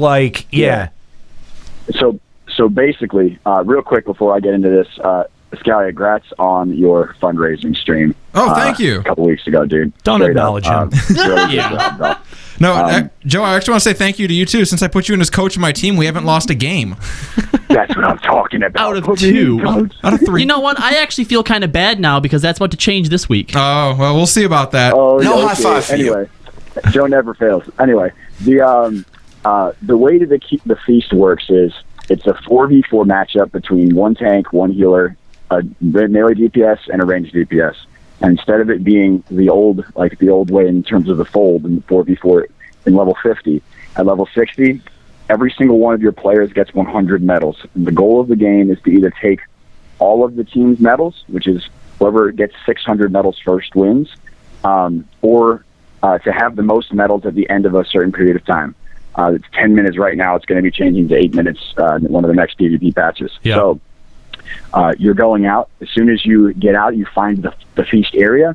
You jump into this little bit of a lowered square, and there's a offensive buff box and a defensive buff box on the left and the right hand side of like your holding pen. And then there's a large center circle where like lots of the damage and lots of the battle goes down. It's a strategy based off of where you're going to send your damage, how you're going to mitigate that damage, how you're going to control other people, how you're going to convey those messages to your team if you're queuing solo or if you're queuing as a team in order to, as quickly as possibly, defeat the other team, take their medals, and secure a victory. Now, who are you looking? Which role are you looking to place medals on? Which one are you looking to place medals on? Yeah, who's going to be responsible for picking up those medals off the field?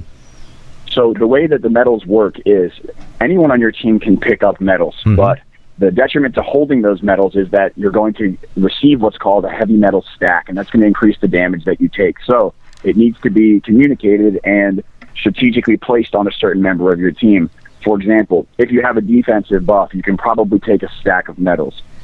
If you're a tank, you can survive with several stacks of medals. Right. Additionally, if you're a healer, certain healers, like this is like the most OP strat there is, bro. OP strats, dog. A healer can take a stack and still heal through for a certain period of time. So a healer could grab a stack at the end, and the other team would be like, "Oh, look, the healer's got stacks," but still have a benediction, still have an attunement, still have a sacred prism, still have Region and Medica 2 set up on it, ready to be popped with a divine seal, like whatever. And they know that they could just heal themselves through it and take all of the offensive focus from the other team and completely nullify it. So there is another level of the next level strat of how you're going to hold on to the medals on your own team. Right. Yeah, and it's a different meta from anything else. It's a very different feel, very different pace from anything else like Frontlines. Obviously Frontlines is way bigger, Seal Rock way bigger. Not even in FF11, but even all the other MMOs that I've played, like this takes it to another level from just like the straight up 5v5, 3v3, 2v2 from like WoW, for example. Like they've actually done a really good job of putting some really deep strategy into this. Yeah. It almost to me feels like when they designed the feast, they wanted to take like, okay, what could be one day broadcast as an esports type thing, and can we make an esports type thing in our game? And they kind of have. Yeah. It's like what they have now is maybe a few more patches of fleshing out away from being viable. Absolutely. Now, Joe, what have you seen in terms of a community response? I know that you guys you host fight nights, PvP nights, and there's actually even been some official support for trying to get people into PvP. There's the Duty Commenced is doing what is it called? Now I forget what the actual event is called. It's called Duty Commenced. Well, it's not Duty Commenced. It's Calling Time. Yeah, Calling Time. That's it. Thank you, Joe. Yeah, they're going to do their second Calling Time. So yeah, what have you found in terms of the community response for this?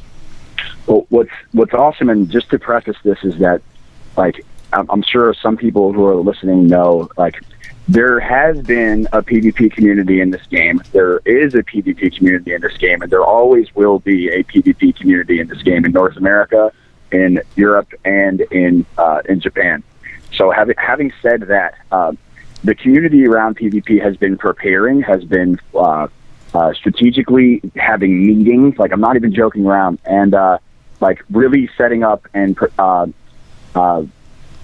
adjusting to what the feast is and how we play the feast. It's really awesome to be able to be a part of that myself. Like, for the last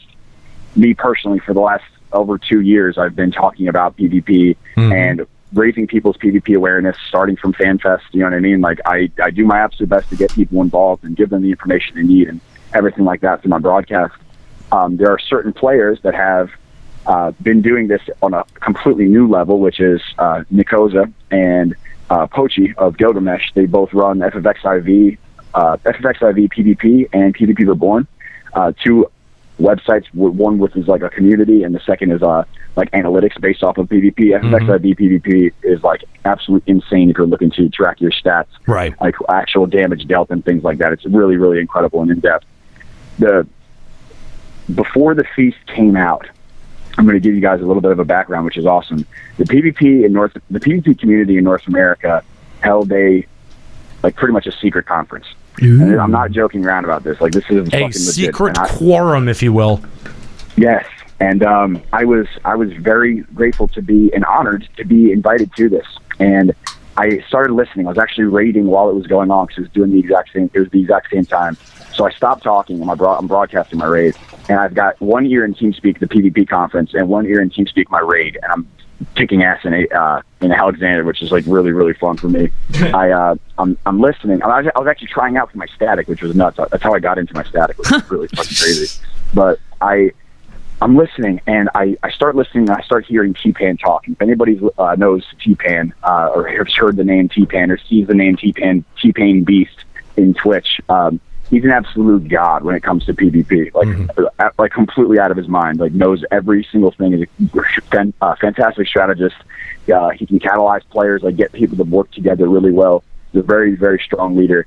And I started listening to him talk, and immediately I was like, I need to be a part of this in a bigger way. Like, I need to be involved more with this guy and like learn from him in some way, shape, or form. Like, just because he was like, he's just awesome. He's a freaking amazing dude. What went on in this secret PvP meeting? So he's talking about basically how we're going to frame the feast, what it would be ideally to set yourself up for the feast, how they were going to do trials, how in his FC on Gilgamesh people were going to be ranked from a green P to a veteran, things like that. How the stats were going to be delved out.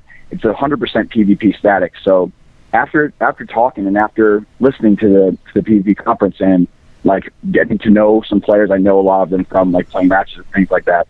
I reached out to T-Pen, I reached out to Nikoza, and I said, like, the knowledge and the information from this conference is so specific and so niche. Like, there has to be some type of way that we can get in touch with Square Enix and share information from the PvP development side to the PvP community and from the PvP community back to the developer side, because I don't think that there's any greater way in the game for PvP to be tested than in the hands of the players that have the most experience doing it. You know I agree. Like, and Square Enix has no environment to test that stuff in.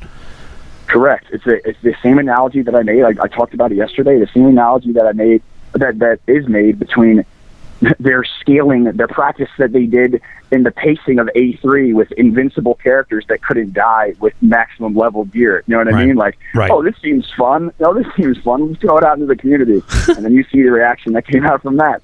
Like, there's just not enough time to test it. There's not enough time to develop it. In fact, when you think about it, a lot of other MMOs, like Guild Wars, World of Warcraft, they actually put the patch out ahead of time on test servers. Yeah. Exactly. FF's never done that. They just do their own thing with their devs, then toss it out there. Yeah. And I really hate test server.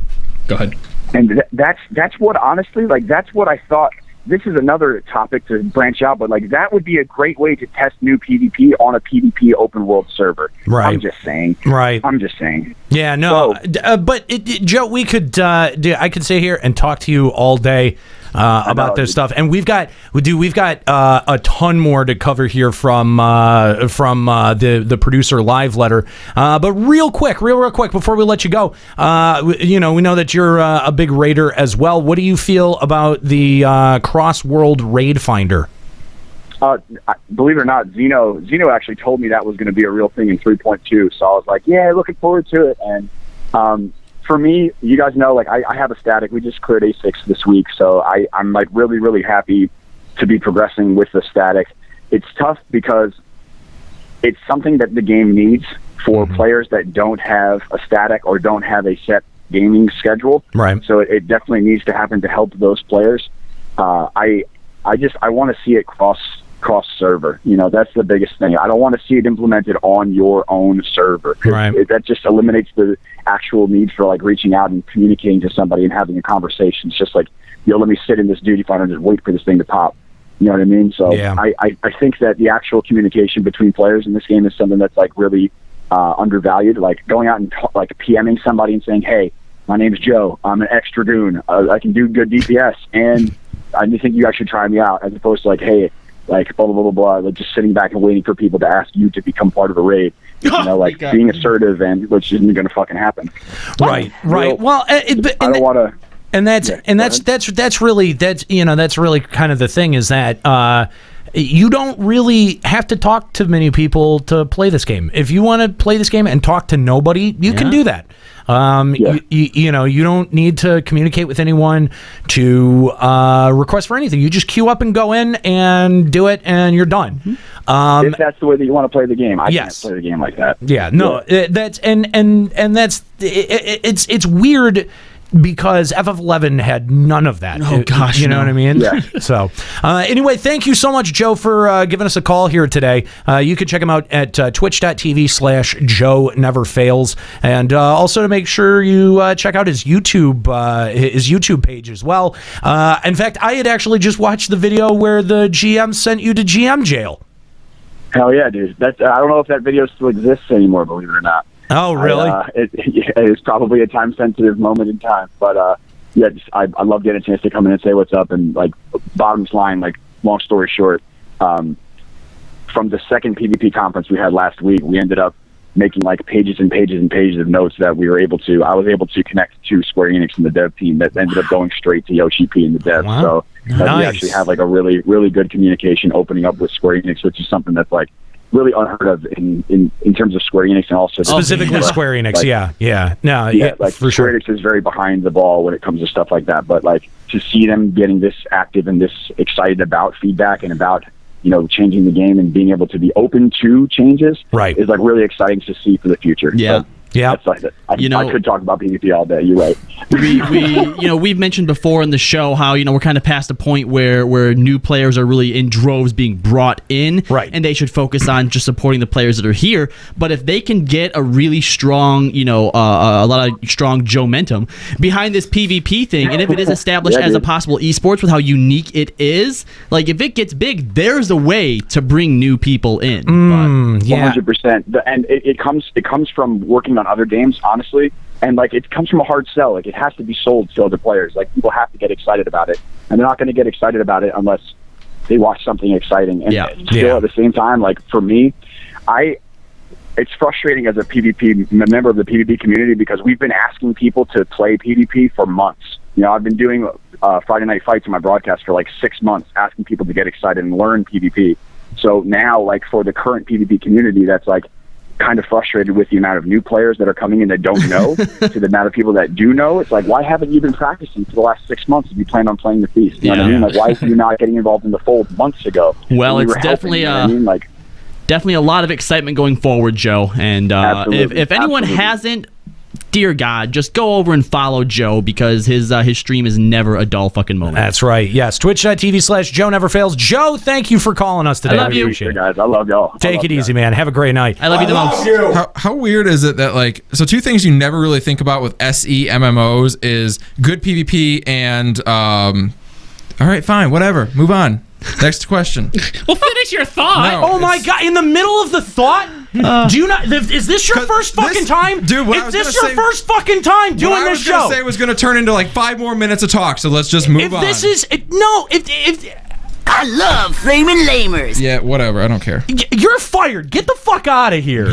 Oh my God! Go home. Wrap it up. Oh, I think time. God. Oh, hey.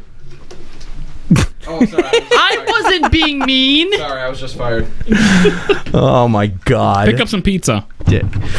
All right, so quick Midas Savage clear rate. I'm butthurt, man. They're asking, was the pace in which Alexander Midas Savage was cleared quicker than the development God team damn had it, Ascalia, anticipated? no, seriously, get the fuck back in here. Finish your fucking thought. This is the worst thing that you can do to a radio show. I hope you know. I'm sure there's something that's worse. There's going to be like a 60-minute delay before he hears that.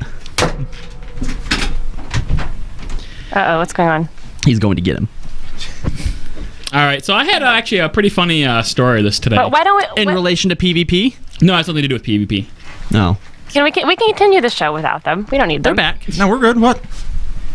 Hello already started Are you? reading the No. Now I'm actually legitimately pissed, dude. Okay, because do you not know how hand signals work? I was trying to speed up what I was saying. You're going faster. I'm like, well, Jesus. Holy shit. All right, good Lord. I was just trying to say two things SE has never been good about in Final Fantasy Ruin MMOs. This show. Just ruin it. Oh, okay. Then I guess just pout. Two things they have never been good about in MMOs is PvP and open lines of communication with feedback. And it's just really weird that suddenly these are the two things that are coming together, and that's what they're fucking taking good feedback about and actually caring what the community has to say. It is very, very odd to see those two things come together at the same time in an SE MMO. Agreed. You know how that works?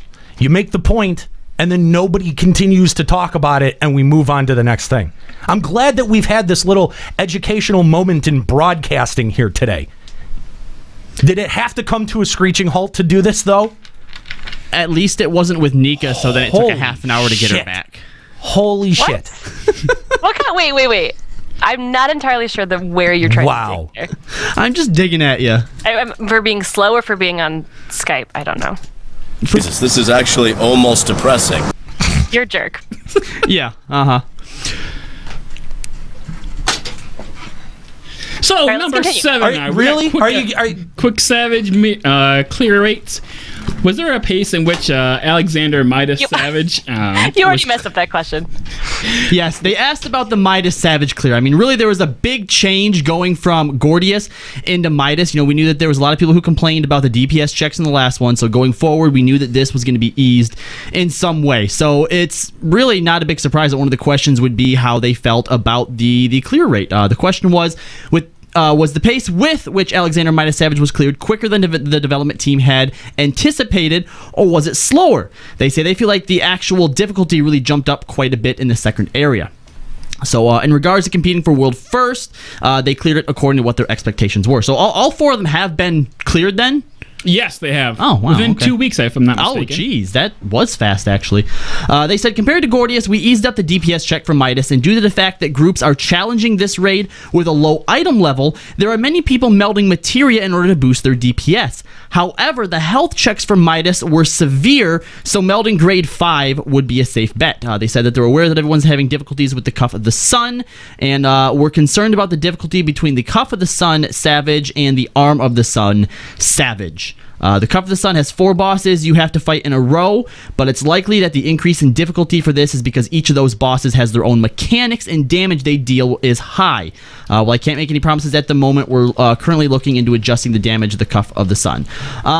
So, quick question. I mean, I'm pretty sure I know the answer, but I just want to clarify. When you fight the 4 robots independently in Savage mode, if you die, you start over, right? Nika? Resident I haven't been into that one yet. We've only been into A5.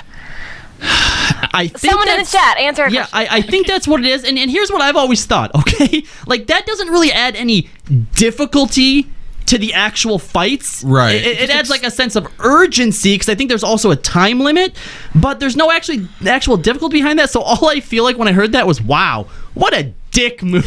Right. That was kind of what it felt like going through just like the normal version. I was like, I hope if we screw up this last one, we don't have to go back to the very beginning of it. Okay, so the chat is saying you do start over. So in normal mode, you don't. You start from whichever one you wipe. In Savage mode, you have to start from the first. I kind of like that because the difficulty then... there is no difficulty to that. There is, because you have to maintain your focus through those 4 fights. It's not like, okay, I lost, so I go back to the beginning of this fight and we go again. Now you have to maintain focus through 4 straight fights on a fight that's timed. That's the same way that I feel when you wipe to Brute Justice in the last phase, and then you have to put up with Ryuichi's tanking through 2 different fucking phases again. Yeah. It's just like a complete annihilation of your motivation to go on.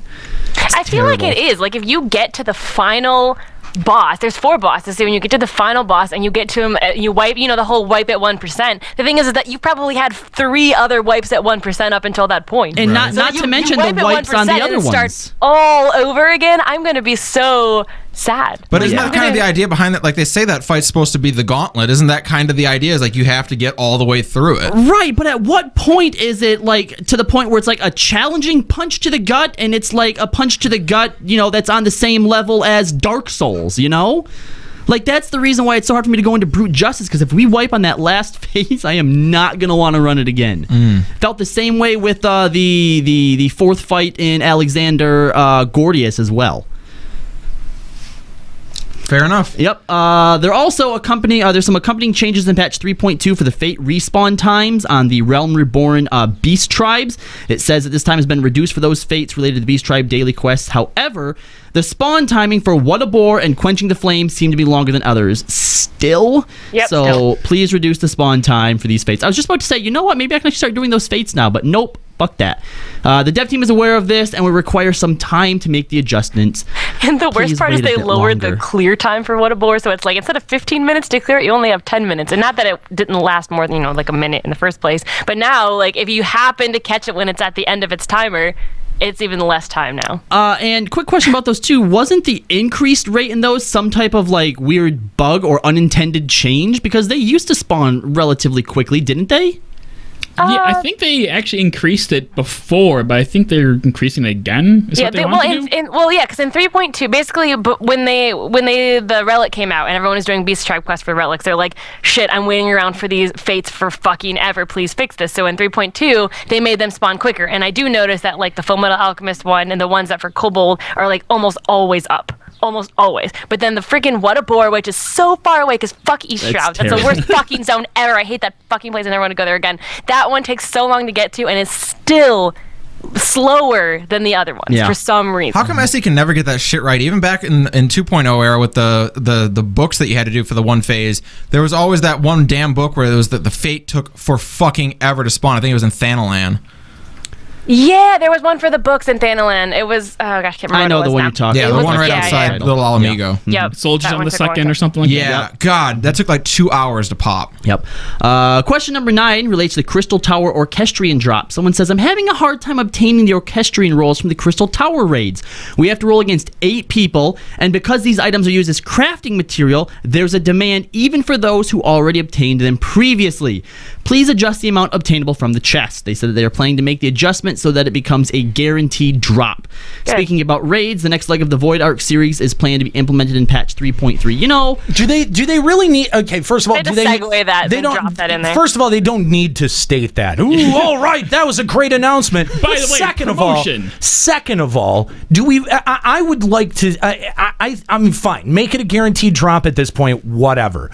I think I would have liked to see them add more reasons for people to queue and do Crystal Tower raids as opposed to making this 100% drop. So bye-bye, market. If anyone's making money on those, you're not anymore. I'm on both sides of the fence because, like you said, making 100% drop rate, that takes away the reason to go and do it. It bombs the market board. It bombs the market board as well. Yeah, but the market board just died right now. But then it would be really shitty to be going in, a bunch of times, see it drop every so often, and have some jackass who's going to sell it. You're not going to get it every time anyway. You're still rolling against 7 people, even though it's a guaranteed drop. But on a long enough timetable, it's still, Feast balances. The person says, I'm excited for Season 1 of the Feast to start, but I'm worried that certain jobs will become stronger or weaker with the adjustments that take place in patch 3.25. Will Season 1 begin as planned? They respond, I previously posted the adjustment plans on the forums, but in patch 3.25, which is scheduled to be released next week, we will be reducing the match times making so that the battle can be concluded at a quicker pace.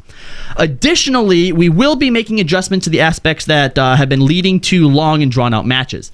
We will be reducing the number of walls that often disturb the line of sight, increasing the frequency in which the adrenaline rush box appears. Is that really an issue? Because I actually kind of like how line of sight plays into the meta of the feat. Because if someone's casting on you, can you just dodge out of the way with the line of sight? Yes. It's definitely annoying as a melee to have to run around those catching people, but it's not to the point where like it's completely fucking me over. No, it's not. I think it adds. I think it adds something to the game that other PvP maps don't have enough of. I mean, there are line of sight obstacles that you can use, but the Feast makes way better use of it. Absolutely. Yeah, and in front lines, it's like there's those big boulders that you can't really like utilize as well as just like the tiny thin walls. Right. Yep. They said they will be reducing those number of walls, increasing the frequency in which the adrenaline box appears, and make it easier to destroy, as well as other elements to make the pace of the game quicker. I guess if they're finding ways to put more strategy in there while taking out the LOS, some of the LOS, that might be an even trade.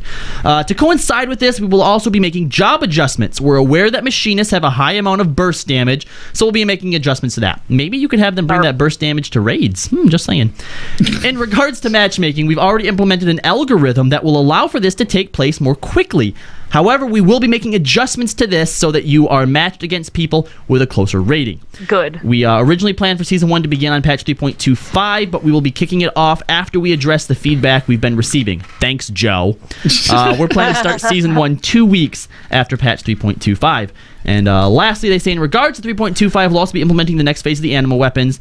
This will also happen in patch 3.3, but in patch 3.3, there is a possibility that the stats are adjusted, and prior to the show starting, actually, we discussed whether that means that they're going to specifically adjust certain stats, or if the 3.3 stage will allow us to adjust stats in some way, similar to like the materia melding into the scroll. Yeah, see, that's what I think. I think, I mean, there was a bit of question on as to what exactly the eye level is going to be boosted up to. Right. Currently, unlocked ESO weapons will be 230. 230. So they're 220 right now. Right. And lore weapons. And raid weapons are... The lore weapons are 230. Sephiroth is 220. Lore weapons are 230 that you can be upgraded to 240, and raid weapons are 240. Right. Okay. So I think, I think that if we are going to see another bump up in 3.3 and we're going to be able to customize, I think 230 is a pretty reasonable expectation here.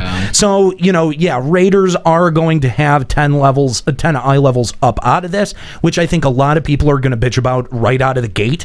And I don't think that that's something worth bitching about. I mean, especially if you have to clear Savage 8 in order to get that raid weapon, that's right. Raid weapons are 245. I remember they were saying that they were putting the raid weapons 5 levels higher. So the lore weapons can only be upgraded to 240, but raid weapons are still better at 245. So so do you think that changes whether the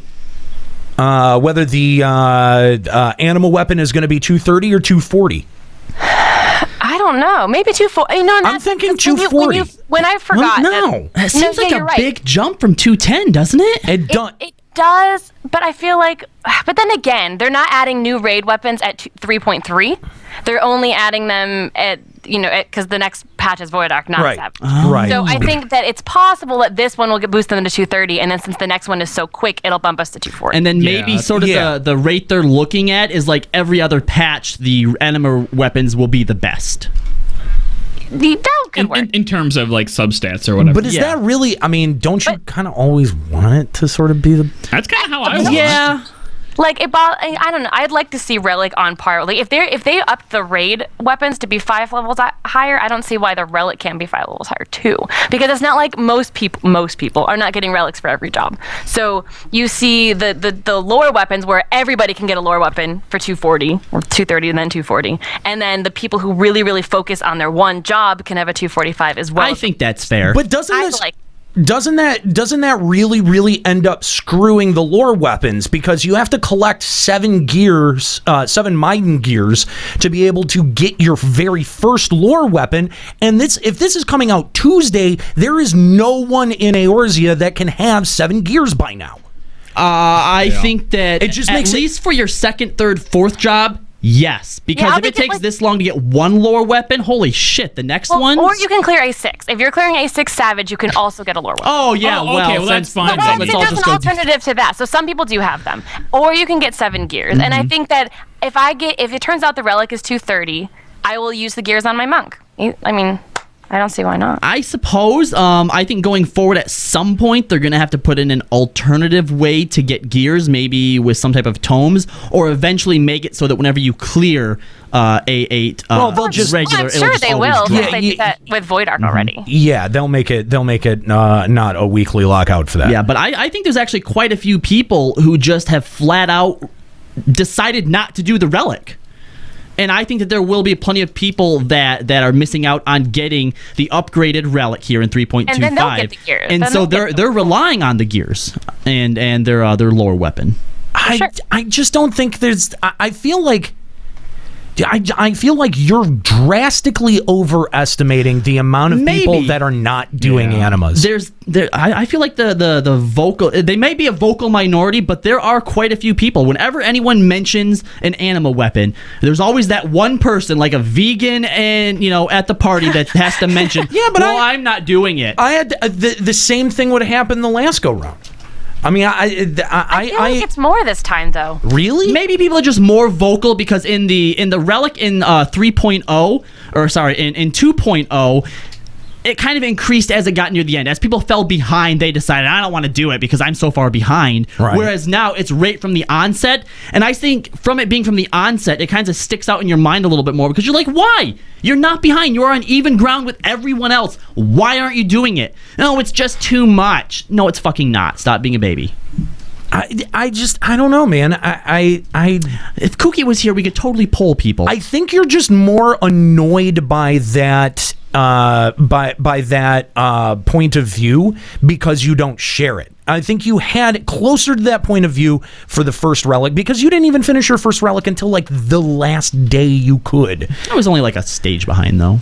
But still though, I mean, but that's the relic from 2.0. Mm-hmm. You know what I mean?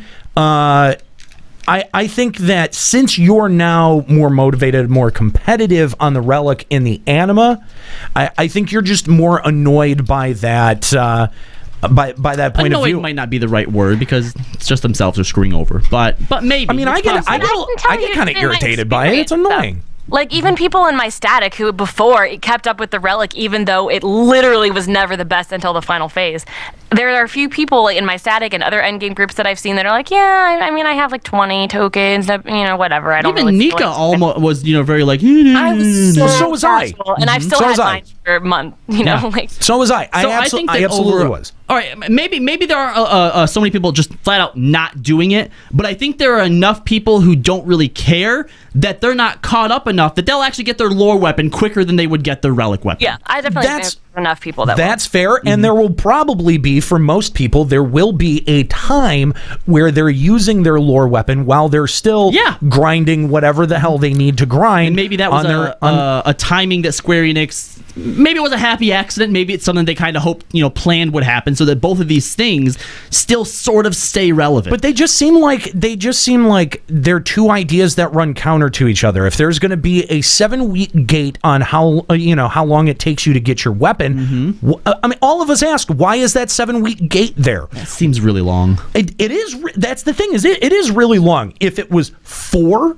that would be a lot more right? You know what I mean? But then that would make the Sephiroth weapons less desirable for 2 weeks, Yeah, because Sephiroth does sort of fill in that gap a little bit. It does, but now Sephiroth weapons are completely irrelevant. Super irrelevant. Yeah. We have a caller on the line, Satori Komeji, who also wants to chime in on the anima weapons. What's up, Satori?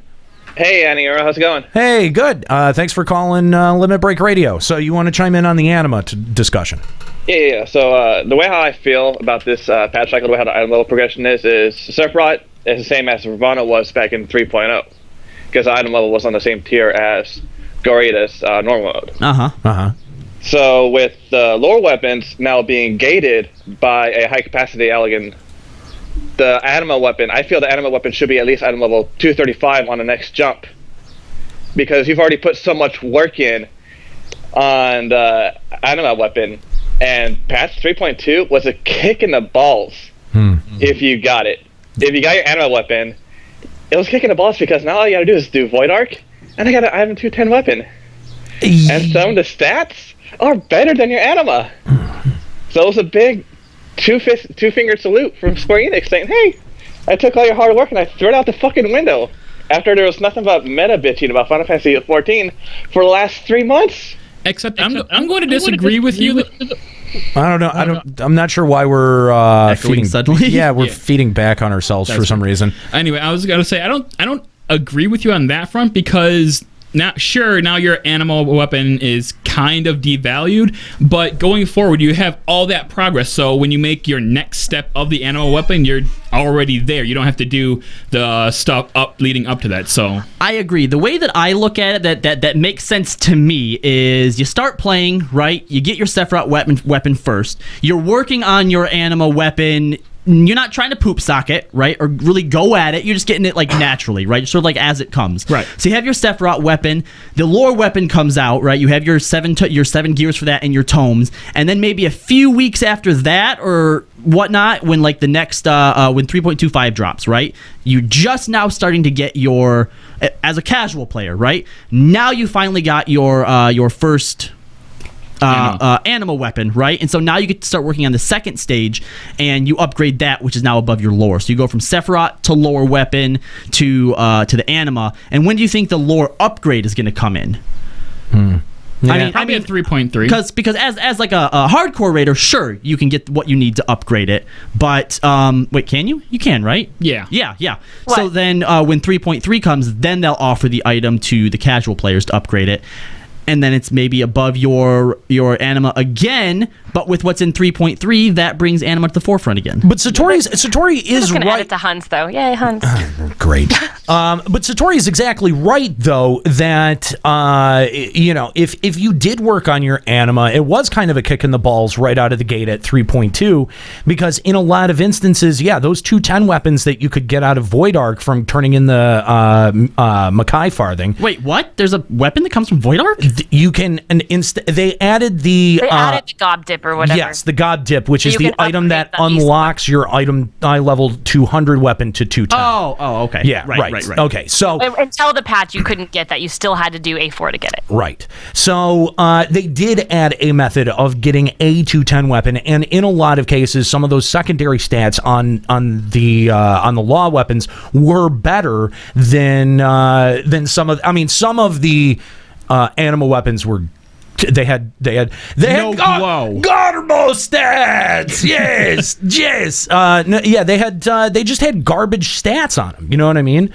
And so it really, for a lot of players who worked really hard on that weapon, it was kind of a kick in the balls. But I think to introduce a patch where your relic weapon doesn't even have the ability to get to the highest eye level, right? Like, I get that raid weapons are now 245, but right out at 3.25, it feels like they should have the ability to get to 240. So you think the upgrade that we're getting Tuesday should have been there right from the get-go? No, well, I mean, in a big picture way, yes, but I think it'll end up unlocking the weapon to 240, and then I think at 3.3 it'll take the weapon from 240 to 250. That's what I think. Really? I think so. It'll be above the current raid tier? Mm-hmm. For the off-raid patch, I think that's fine. That's exactly why, is that it's the off-raid patch. I don't think so. Because wasn't 3.2 the first patch where they introduced weapons that come out of raids that were that had the extra 5 item levels on it? Yes.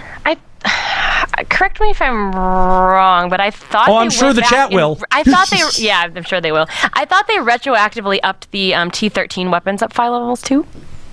I could be wrong on that, but I could have sworn that they. When did they do that? Did they? I don't. Last Thursday. For some reason, I thought that they did that. I don't remember that at all. No. I don't remember that at all. Nika, you're making stuff up. But Maybe I am, but I thought they changed all the like rating weapons to be 5 levels higher, and I thought that they changed the the Gordius ones and the T13. I don't know. Maybe, is Satori still there? Because Satori might know. Yeah, he's still here. Satori, I'm here. Okay, yeah. For some reason, we were feeding. Yes, we can hear you. We had to mute you because some reason we were feeding back onto ourselves, and it was weird. But what I was going to say was one of the best things about this game. I think the design of how they do item level progression is they slowly bump up how easy it is to get higher item levels. So normally with patch 3 like the tick patch, the odd number patches, yeah, they make it easy to get to the high end raid gear. Right. And it's not all instantly. It's slowly, unless you brute force your sock poop your way through hunts. So, but what I'm most curious about is we're gonna be able to get to item level 230 weapons, and from there's 2 steps: 235 and 240, before you get on par with the Midas weapons. You think they're gonna do it in 5-level increments? Well, where is the next primal? What are their weapons gonna fit? Are we getting? We're not getting a. Are we getting primal in 3.3? Warring Triad. Yeah, we'll get a Warring Triad fight, but I don't know if that's slated for 3.3 because it better be. We just got Sephiroth. We got Thoradin. So it's going to be 3 months later. We better get another one. 3.1.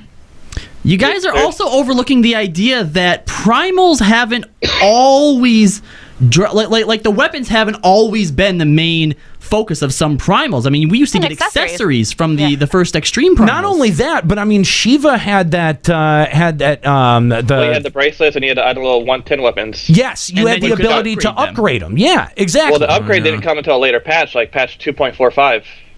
Oh yeah, that's right, they did. But it would be really cool if they introduced the primal weapons, right, with the upgrade. And what if the upgrade was like a 1% drop?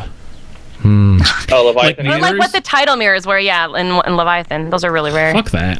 Oh yeah. I got one. The title mirrors. I remember those. Yeah. Thank you, Satori, for the call. We appreciate it. Penguin in the chat said that they were always 135 actually from T13, but they said that in first coil they ninja'd those weapons from 90 up to 95. Okay, yeah, I do remember them saying something about that they definitively wanted to make raid weapons. Like they wanted a definitive eye level difference in there, and that they were gonna put 5s in there, but I just can't remember where. So it was before Heaven's Word. Okay, yeah, all right, fair enough. All right, if you'd like to give a call to Limit Break Radio, you can send a Skype message to the Skype account Limit Break Radio, or 810-515-8715 if you're calling from a normal phone. You can also, if you use Discord, if you don't have Skype downloaded, you can also use Discord, and you can get a link to that at limitbreakradio.com/Discord. We'd like to hear from you, whether or not what you think the animal weapons are going to look like in patch 3.3. What you think the animal weapons are going to look like at 2.35 and 3.3. Talking hard. I know. Talking is difficult, but let's switch our focus back to the feast, back to the live letter. The live letter. I mean, this question was weird because it started talking about the feast and balance, and then it just went straight into anima. Like, I don't understand why they took that direction with that question. Yeah, I feel like it was just an afterthought, but it was weird to put it in there. Yeah. Speaking of 3.25. Well, we have someone who wants to talk about the feast, and he's got some salt. Slyaka, you got some salt about the feast? Hey, what's up, Sly? Yeah, what's going on? How you doing? Good, man. What's up? Okay, it's been 2 weeks since we got the feast? 2 weeks, roughly? Sure has. Yep, 2 weeks. Okay, all right.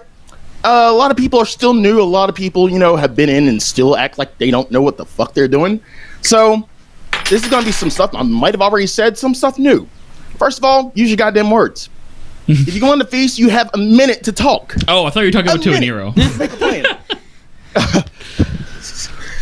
If you got that 60 seconds, the most important 60 seconds of the match. If you don't say anything, and I'm the only one typing, or who's going to call it what? Good plan, great plan. Do we have a plan? I'm the only one saying anything. I'm going to assume you're Helen Keller and you don't know what the fuck you're doing. I can't play with Helen Keller parties. I'm sorry. Yes, idiot! Secondly, I know a lot of people don't watch sports, but there is a certain thing in football called the victory formation. Last 30 seconds and you have medals. Like, you really don't need to do anything. Don't whisper. Don't even call anybody a bad name. Just move the fuck back. Yeah. Like, play bitch. Yeah. Play bitch. That's all you got to do. Turtle up. Like, you should turtle up. If me and the healer are in the back and y'all are still in the middle of Fallujah, we can't do anything. Quit feeding kills. Thank you. Yeah. You're giving them the match in the last 30 seconds. Hell, 4 seconds. On Friday. It hurts. It hurts so bad. Sure does. If you are new, say you're new. Don't wait till the end of the match to say, "Oh, I'm new," because that doesn't help anyone. It doesn't. That goes for anything in this game. If you're new to a dungeon, if you're new to a primal, just fucking say it. Like, there's nothing to be ashamed of for being new to something. Yeah, most people will help you out in those cases. They will, and like usually it's only the new person that'll talk most of the time. So, in terms of a Helen Keller party, and yeah, if you're going to be Helen Keller at the beginning, don't decide to talk shit at the end. You've lost all right to talk shit. Don't say anything. I don't want to hear you guys suck and then dip. No, shut the fuck up. You don't get to say a goddamn thing. Yep. This has been a public service announcement brought to you by Slyaka Grapevines. Yeah, good points, Sly. Good points. I totally agree with that. I mean, I don't do that much PvP, so I only have a vague sense of all of these things. What data center are you on, Sly? Primal. We're Primal, right? No, we're Aether. Aether. Damn it. Aether. Y'all are Aether. If there's a chance I can be in his thing, I was going to make a Helen Keller impression macro for if I get put in a match with him. Jeez. Yeah, I've heard, like, relatively, Aether has had a better feast experience than Primal. Even though I can't really speak comparatively, but I mean, I feel like I don't have a lot of those problems. I'm not the most see, the thing is I'm not the most communicative person, and if I'm going in as a tank, I know what the fuck I'm doing. Like, I know where the fuck I'm where I'm supposed to be. Well, I don't know. If you queue up as a Dark Knight in PvP, I'm pretty sure you don't know what the fuck you're doing. Because why the fuck are you a Dark Knight in PvP? No, that's not fair. If it's all they have, that's not fair. They know what they're doing. He's got a machinist. They just can't do it well. Yeah, okay, yeah, because I want to sit there for 3 hours waiting for that queue to pop as a machinist. It doesn't take that long. Oh, it does. Well, really maybe it's range. The queue times for me on DPS are just atrocious. Oh, I haven't had that problem as a melee. I definitely have. Yeah, last night I actually had insta-queues, which was surprising. Good for you. That's nice. You want to brag about some more things? You want to hashtag Nika Humblebrag more? What? Nika, you invented the humble brag, okay? Seriously. That's rude. Not even. Get out. Well, thanks for calling, Sly. We appreciate it, man. Yeah, thank you for letting me spill some salt. Thank you. I feel a little bit better. It's all right, man. Happy to let you vent. By the way, you can check out Sly over on State of the Realm. And it records what on Tuesdays, right? Tuesdays. Mm-hmm. Yep, yeah. Tuesdays. When the fuck are y'all getting back on? Invite us, motherfucker. Invite us back. That's right. You have an open invitation. We need a formal invitation. That's how shit works over here. It needs to be gilded. Oh, excuse the hell out of me. Well, okay. I will send you a formal invitation. I want it to to be sealed with wax. Yes, and I was going to say yes. Wax stamped and crested. Do you need a blood thumbprint on that shit too? Do you need wouldn't hurt. Yeah. No, I mean, if you're offering. Okay. Yeah, we would love to come back and tear up your show for 3 hours again. More like save your show. No. It's not even the fact that you tear up the show. It's the fact that you shut Happy the fuck up. I love that. Whoa. He just recesses to a corner, his own corner. Hey, and he doesn't say anything for about a good hour. To be fair, he got some good burns off on Nika. Wait, did he? Is that sarcasm? Was that Nikki he was burning, or was it Escalia? I wasn't there. I just remember him burning somebody, and I thought, wow, that's not bad, Happy. Wish you could have brought that to the roast. I was at a totally different show because I don't remember Happy talking when we were there. Exactly. No, that sounds like it. Oh, yeah. Well, thanks, Sly. We appreciate the call, man. Thank you, and happy Easter. Yeah, take it Happy easy. Easter. Take it easy, buddy. All right. So it's the questions about PSO2 cross promotion. Yeah, can we skip covered that. Crafting becoming more complicated. Look, I know we normally gloss over crafting things, but I thought, a fair question. yeah, this is a nice. I mean, the whole crafting being accessible to everyone thing really blew up in their faces. So yeah, it really did. During the 20th letter from the producer live, you explained that the specialist system will be implemented in order to balance the current situation where crafters are forced to level multiple classes, and because you would like players to work together with each other. However, there are specialist recipes which require gear, which have advanced melding, and the skill rotation has become much more complicated with specialist actions, and it feels like the threshold has increased more than before. Do you have plans to make adjustments so more players can enjoy crafting? They respond. The reason that I mentioned that previously was because players were nearly forced to level every crafting class, or it was difficult in general to craft. We would like to move forward so that the top tier crafters can maintain their advantage, and for older these recipes aren't really difficult to craft. In patch 3.3, we're going to increase the crafter's item level cap. There may be pros and cons for this, but for the next one, we're planning to make them as a shared class equipment. We'll also update the equipment, which you can exchange with red scripts. In 3.4, we're planning to release new equipment, so this new equipment are prepared for this. You need the current gear to make the next, so it doesn't mean that the current gear is going to waste. That doesn't solve their problem at all. No, it sounds like they're just going to increase the gap even further. Yeah, because you don't have the gear now, then you have to craft the first gear to get to the next gear. And the fact that it's going to be shared class equipment means that you're going to want to level every single craft again because you can just share the equipment. Well, hold on, because one of the reasons that sort of separates right now is the fact that since you can only pick 3 specialists, I think what they were hoping was, all right, Juxta, you're going to specialize in Weaver, Leatherworker, and Armorer. Now you're not dominating the entire market, so someone like a Nero can move into carpentry, in alchemy, and alchemy, right? And be a complete noob about it. And that means that other people have more space to move into the market. And also the way that they worded this, where they said that the pro crafters will be going after the top stuff, and that'll leave the old things to be crafted by the new people. And that means accessibility? No, it just means that your pro crafters are going to hire more retainers and dominate more of the market more easily. I mean, I did have someone ask me to craft the old augmented glowing stuff that glows, which was cool because I could never craft that before because it was so hard. So that was kind of cool. But it's that's not really the primal weapons? No, the Saurian shirt of striking. Oh, I got one of those for my retainer the other day. And there's I had that augmented robe one where it has the glowing rings around the shoulders and stuff. Yeah, not to mention, even the high quality versions of those go for less than 20K. Yeah. No, now they do. It really it doesn't seem like they have done very well with especially because this crafting system. Also, they say they're increasing the eye level, but that blue crafter shit that's the highest eye level that's really expensive on the market boards.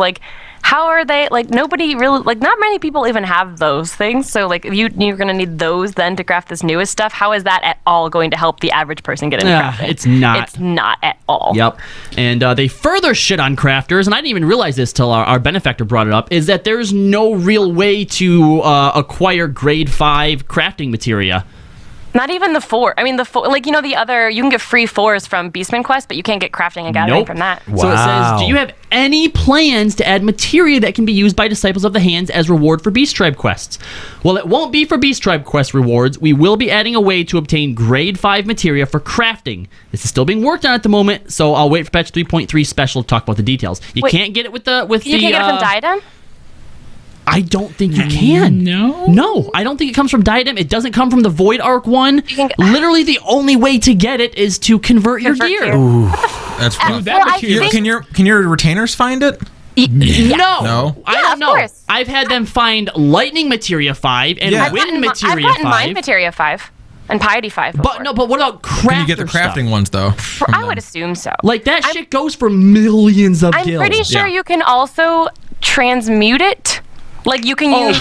Good luck, Mika. I mean, yeah. But I'm pretty sure you can take other materias and transmute them into Peachik in the chat says that you can use steel spoils to get crafting materia. And you get the steel spoils by doing the crafting whatever junk, right? Because the bronze ones or whatever are the combat. Right. So you have to craft or do gathering within Diadem to get them. There you go. Okay. That's still pretty shitty. Fuck that. Because no one's letting you in as a crafter. That's brutal, though. I actually did not realize that the output was that ridiculous. As much shit as we get for crapping on crafters, I feel like SC is crapping on them. Whereas at least we just ignore you guys. They're like flat out making your life harder. Jeez. Yeah. They'd also like someone. They'd also like them to add an NPC for advanced materia melding. Someone says, I haven't leveled any Disciples of the Hand classes yet, and I always ask my friends to meld materia. But whenever they fail advanced melding, they feel bad. Do you plan on adding an NPC that we can use for advanced melding requests? Okay, but this really. Okay, but no. They say there's already an NPC that will meld equipment with open slots. Really? Apparently. I'm mad that somebody asked this question. But wait, which NPC can meld open materia slots? Probably out in some asshole near Mutamix. Yeah. I did not really, because like everyone's been saying, oh, I need to get someone to meld my like level 60 shit. Can an NPC just do that? Because like the tome gear doesn't have advanced melding. You're not allowed to advanced meld on it. Can you just use the NPC? Apparently. Well, the problem with the NPC, Nika, is that then you actually have to teleport and go out to him. Why not just request one of our minions to do it, and while they're coming to you, you can go grab a drink? Yeah.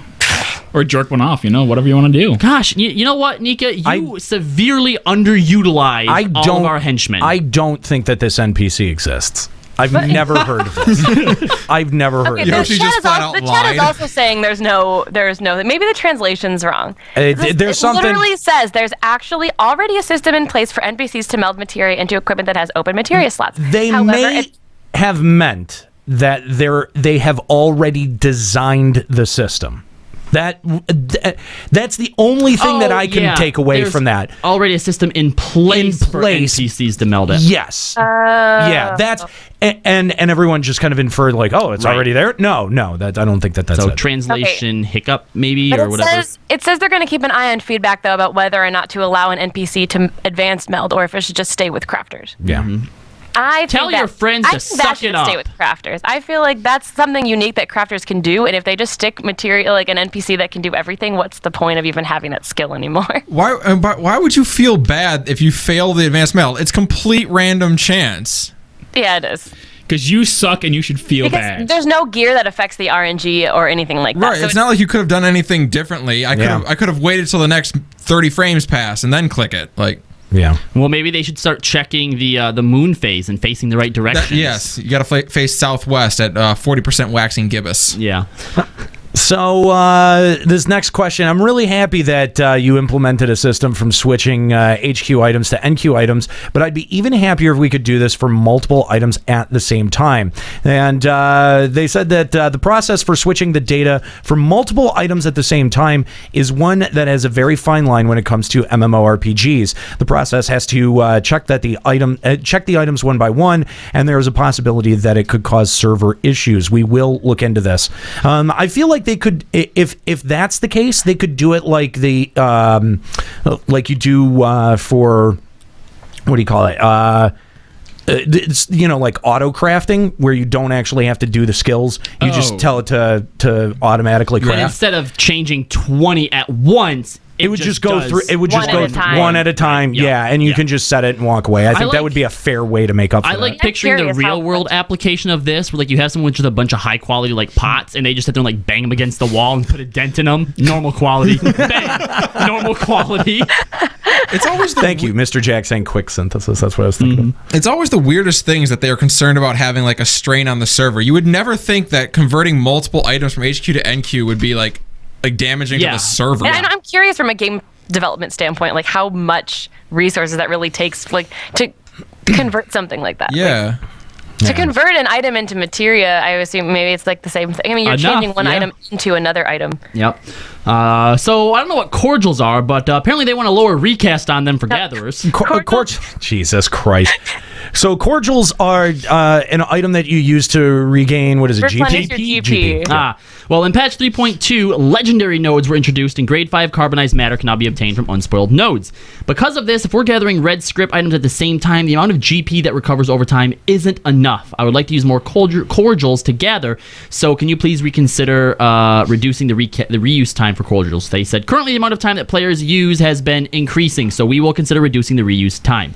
Additionally, we're going to introduce new Gatherer gear in patch 3.3 as Which is not part of the question, but But it also, I mean, it affects it because better gear could mean that you get more GP on your gear. Right. Exactly, yeah.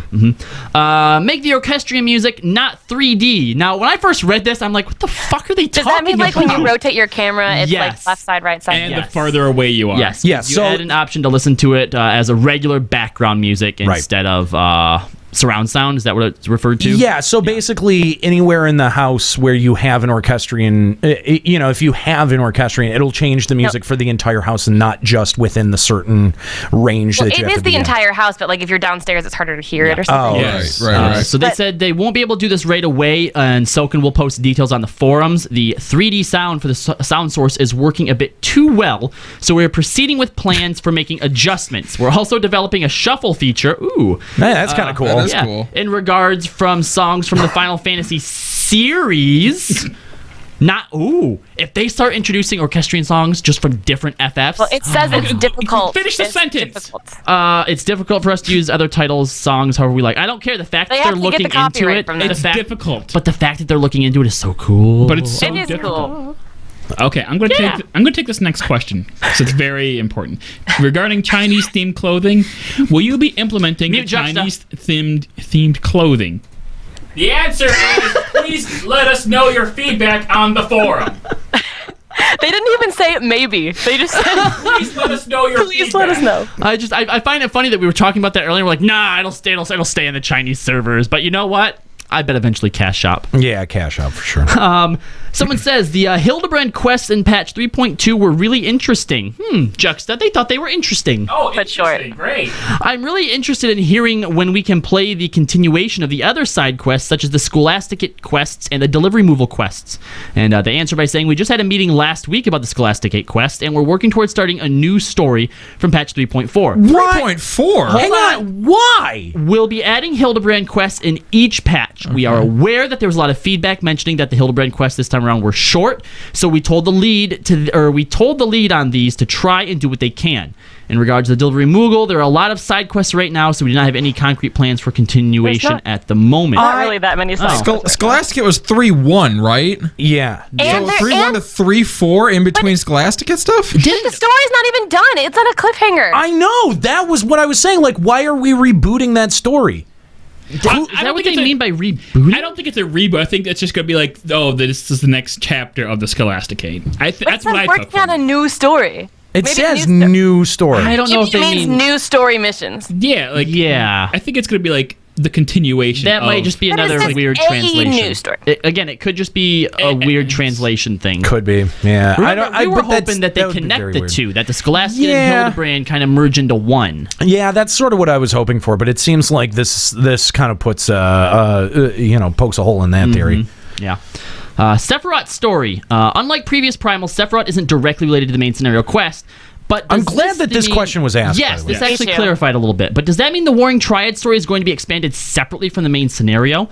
And they said they removed it from the main scenario series so that players can challenge the extreme version of the Primal right away, but players will still see appearances from the Garlean Empire. So from a story standpoint, it's not unrelated. So basically, in the grand scheme of things, Sephiroth is part of quote-unquote the main story, but it was removed in the way it was so that they could implement the regular version and the extreme version at the same time. This tells me that whatever they're doing with the Warring Triad, that it is not going to lead into 4.0. That it's not going to be the lead into 4.0 because it just makes it completely optional. I thought that we already kind of figured out that the Papalumo Ida thing is going to be leading into 4.0. Well, but how are they going to do that? As Fusion mentioned on the show last week, how would they be able to do that without making making 2.0 and 3.0 a hard requirement, a hard gate to getting into 4.0? Oh, they will. They already make 2.0 a gate into 3.0. They've said they're not going to do that again. Made statements to the contrary. Yeah, they can't keep going forward doing that. Really? The best option storyline that wouldn't make any sense. That's why I'm asking the question. For a minute I thought maybe the Warring Triad or whatever happens there could lead us into the conflict with the Garlean Empire, or coming to blows with the Garlean Empire, which sends us more towards Alamigo. But this makes me think that since they've taken it off into into a side story, and that it they're saying that it's not unrelated, but that you're still going to have the Garlean Empire. I don't know. This changes a couple of I think that this makes 4.0 a little less sure than I was last week when we were talking about 4.0 predictions. I see. How do you move towards Alamigo or into Alamigo without the Garlean conflict coming to a head? It seems like it needs to.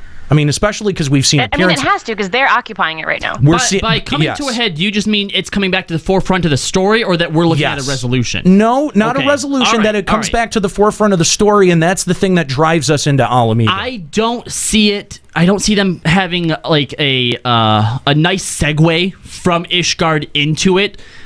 I see it kind of being jagged. Like, all right, we've wrapped stuff up in Ishgard, and oh no, now something over here unrelated is happening. The only way I can see them doing something like that is like if it's like Ida and Papalymo reaching out to us saying, "Hey, you need to come here." Like they've discovered something. Like, right, exactly. Like they found out what's going on in Alamigo, and they're the ones having us come out their way.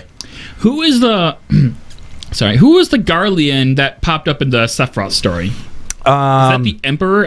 No, that's not the Emperor. That's the Emperor's right-hand man. The new dude that we've been the new guy, All right, so my prediction is this new dude is going to be like the forefront of the Garlean threat within the Sephiroth, the Warring Triad. Triad story. Yeah. And we're eventually going to beat him in the Triad story, and then whatever, like that's just going to be a section of the Garlean threat, and then the real Garlean threat is just going to be completely unrelated to this.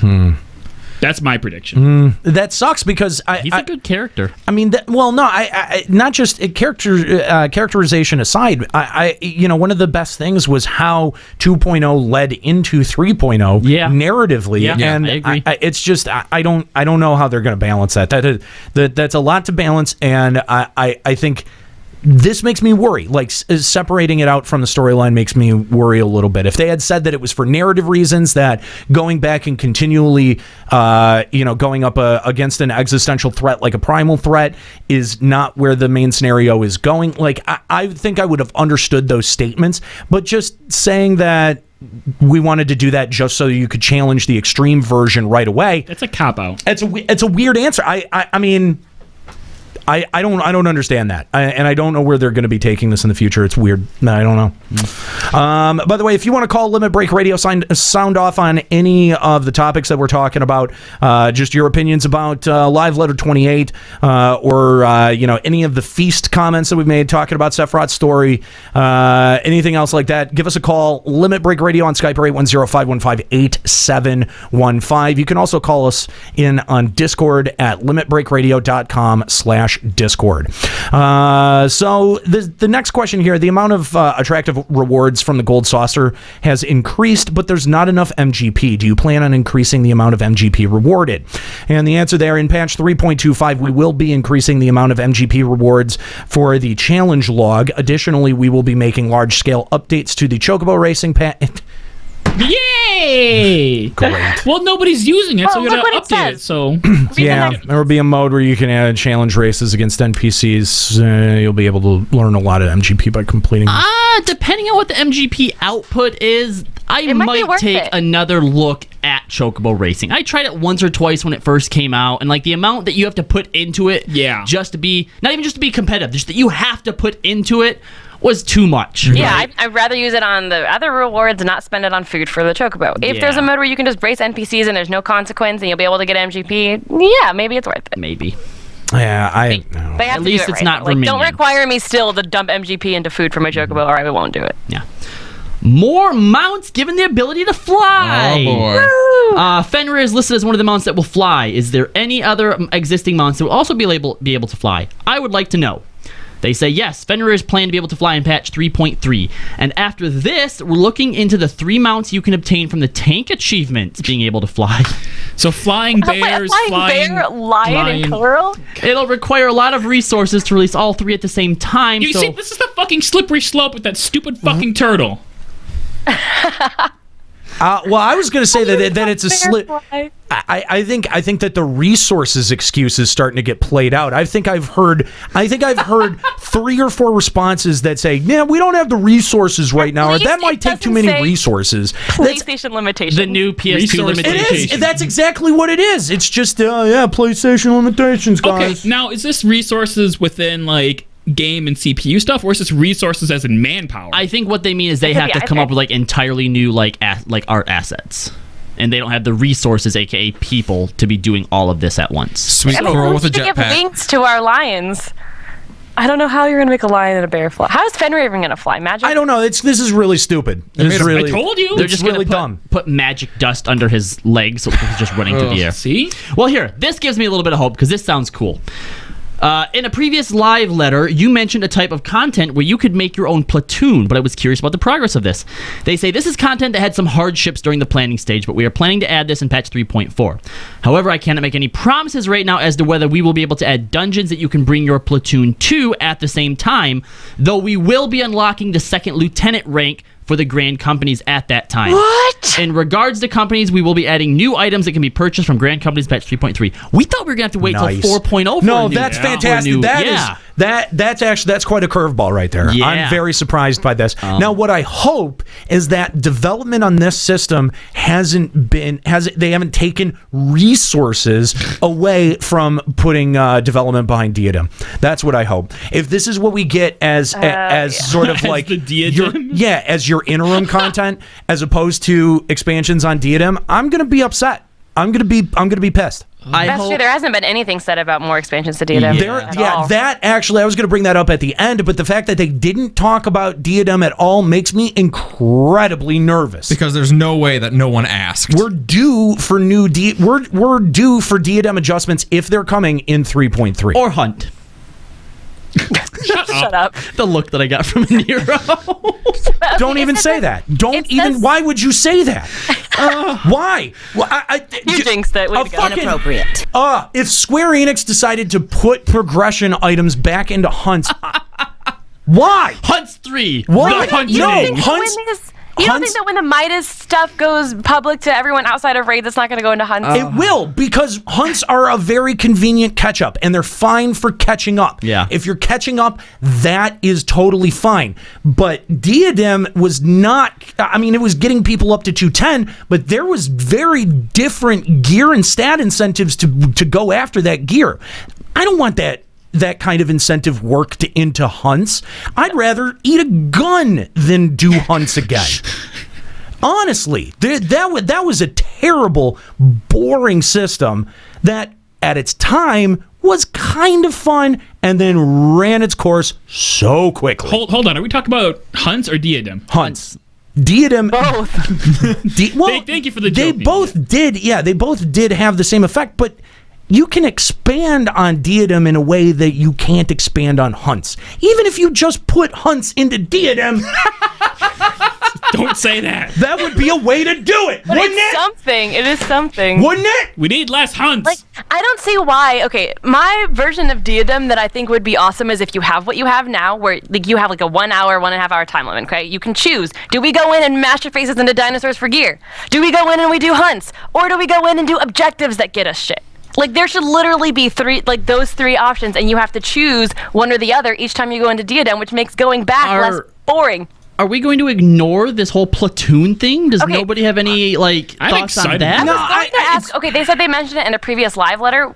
I don't remember this being mentioned at all. What is a platoon? The way that they had described it at the time, we sort of bottom-lined it or TLDR'd it as sort of like a trust system where they were talking about being able to summon NPCs to do stuff with you. I think that's what they're talking about. Okay, so it says cannot make any promises about being able to bring your platoon into dungeons. That does make more sense. Yeah. Mm-hmm. Yeah. So it sounds like open world trust, but why would we need that? Why, if you can't even if you can't bring them into we have a chocobo for that. Yeah, seriously. Not the big ones. We have a chocobo. And trust was something that made 11 work when there wasn't enough players to exactly. We don't have that issue right now. Yeah, we're not at the point where we need something like that. But it does sound interesting. Yeah. I mean, it sounds... I want to fight with Yugiri. I mean, I like that there's going to be Grand Company rank ups. We haven't seen that since 1.0. You know what would be the most... Literally 1.0. Never mind. Okay. What? Just roll right over it. Roll right over it. We have another caller on the line, though. We have Peach Leviathan calling about the animal weapons. What's up, Peach Leviathan? How's it going? I'm good.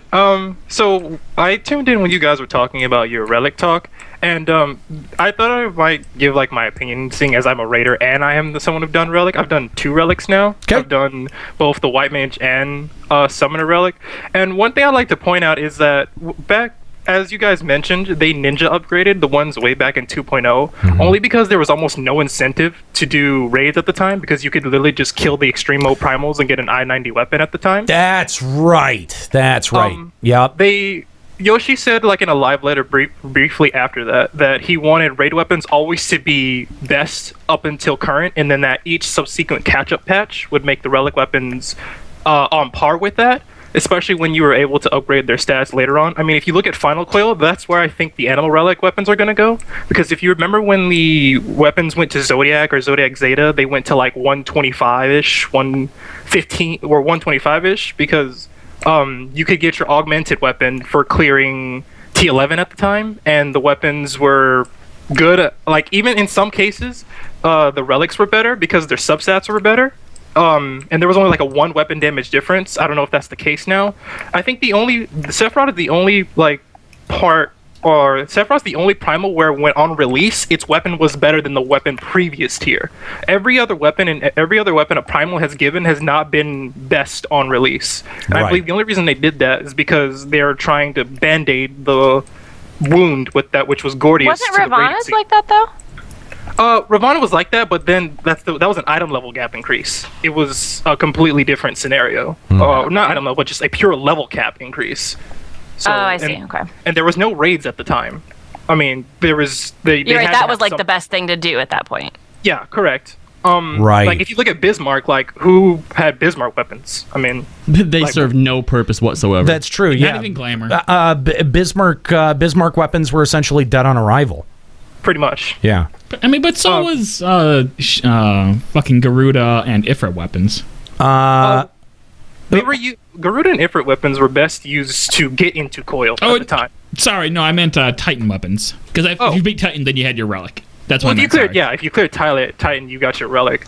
But that's Or also those ones that were like, if you kill Garuda, Titan, and Ifrit, you got those weapons. That was added way later. There's a difference. That was a quest. There's a difference there, Juxta, because yes, if you cleared Titan for your main job, you had your relic, but you could potentially use Titan weapons for other jobs, whereas Ravana automatically outclassed Bismarck. No, actually, I'm gonna walk back my statement. That wasn't released way later. That was actually a progression weapon for a minute.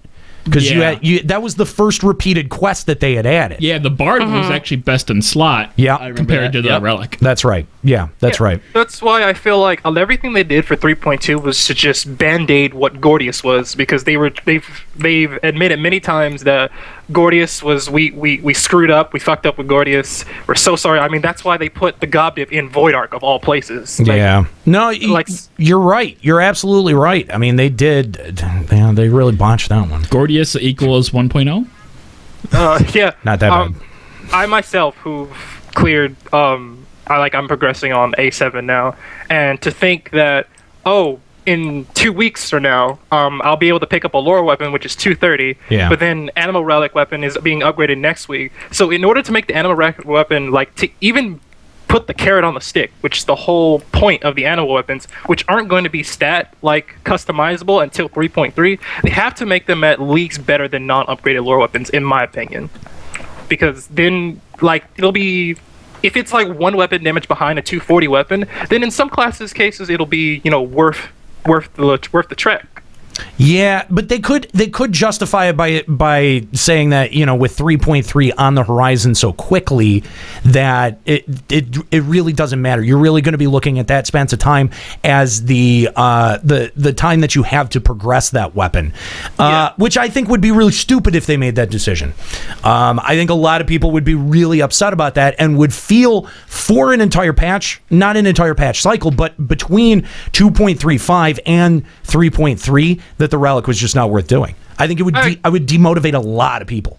I agree. And again, the fact that being a raider when I was doing the 2.0 version of the relic, being if you're a raider and the whole reason I started my relic in the first place, even though I knew it wouldn't be relevant, like for the fact that like if you clear the latest turn, it's no longer relevant because the weapon always had one weapon damage better. The fact that like the draw to relics to me is just the fact that you can make a weapon with it whatever stats you want it to be, which I feel like is worth it, like in the long run. Because every time a new tier came out and the relic got upgraded to what the original relic was, i.e. the Novus, when the Novus became 110, which is the same as the High Allergan, and then when the Zeta became as good as Dreadworm, you know, I kept those weapons. I had like a perfect static weapon for months at a time until, you know, until you click. You don't clear I'm pretty sure it's not Final Coil. They won't make a repeat of Final Coil. The tier won't be cleared in like 2 days.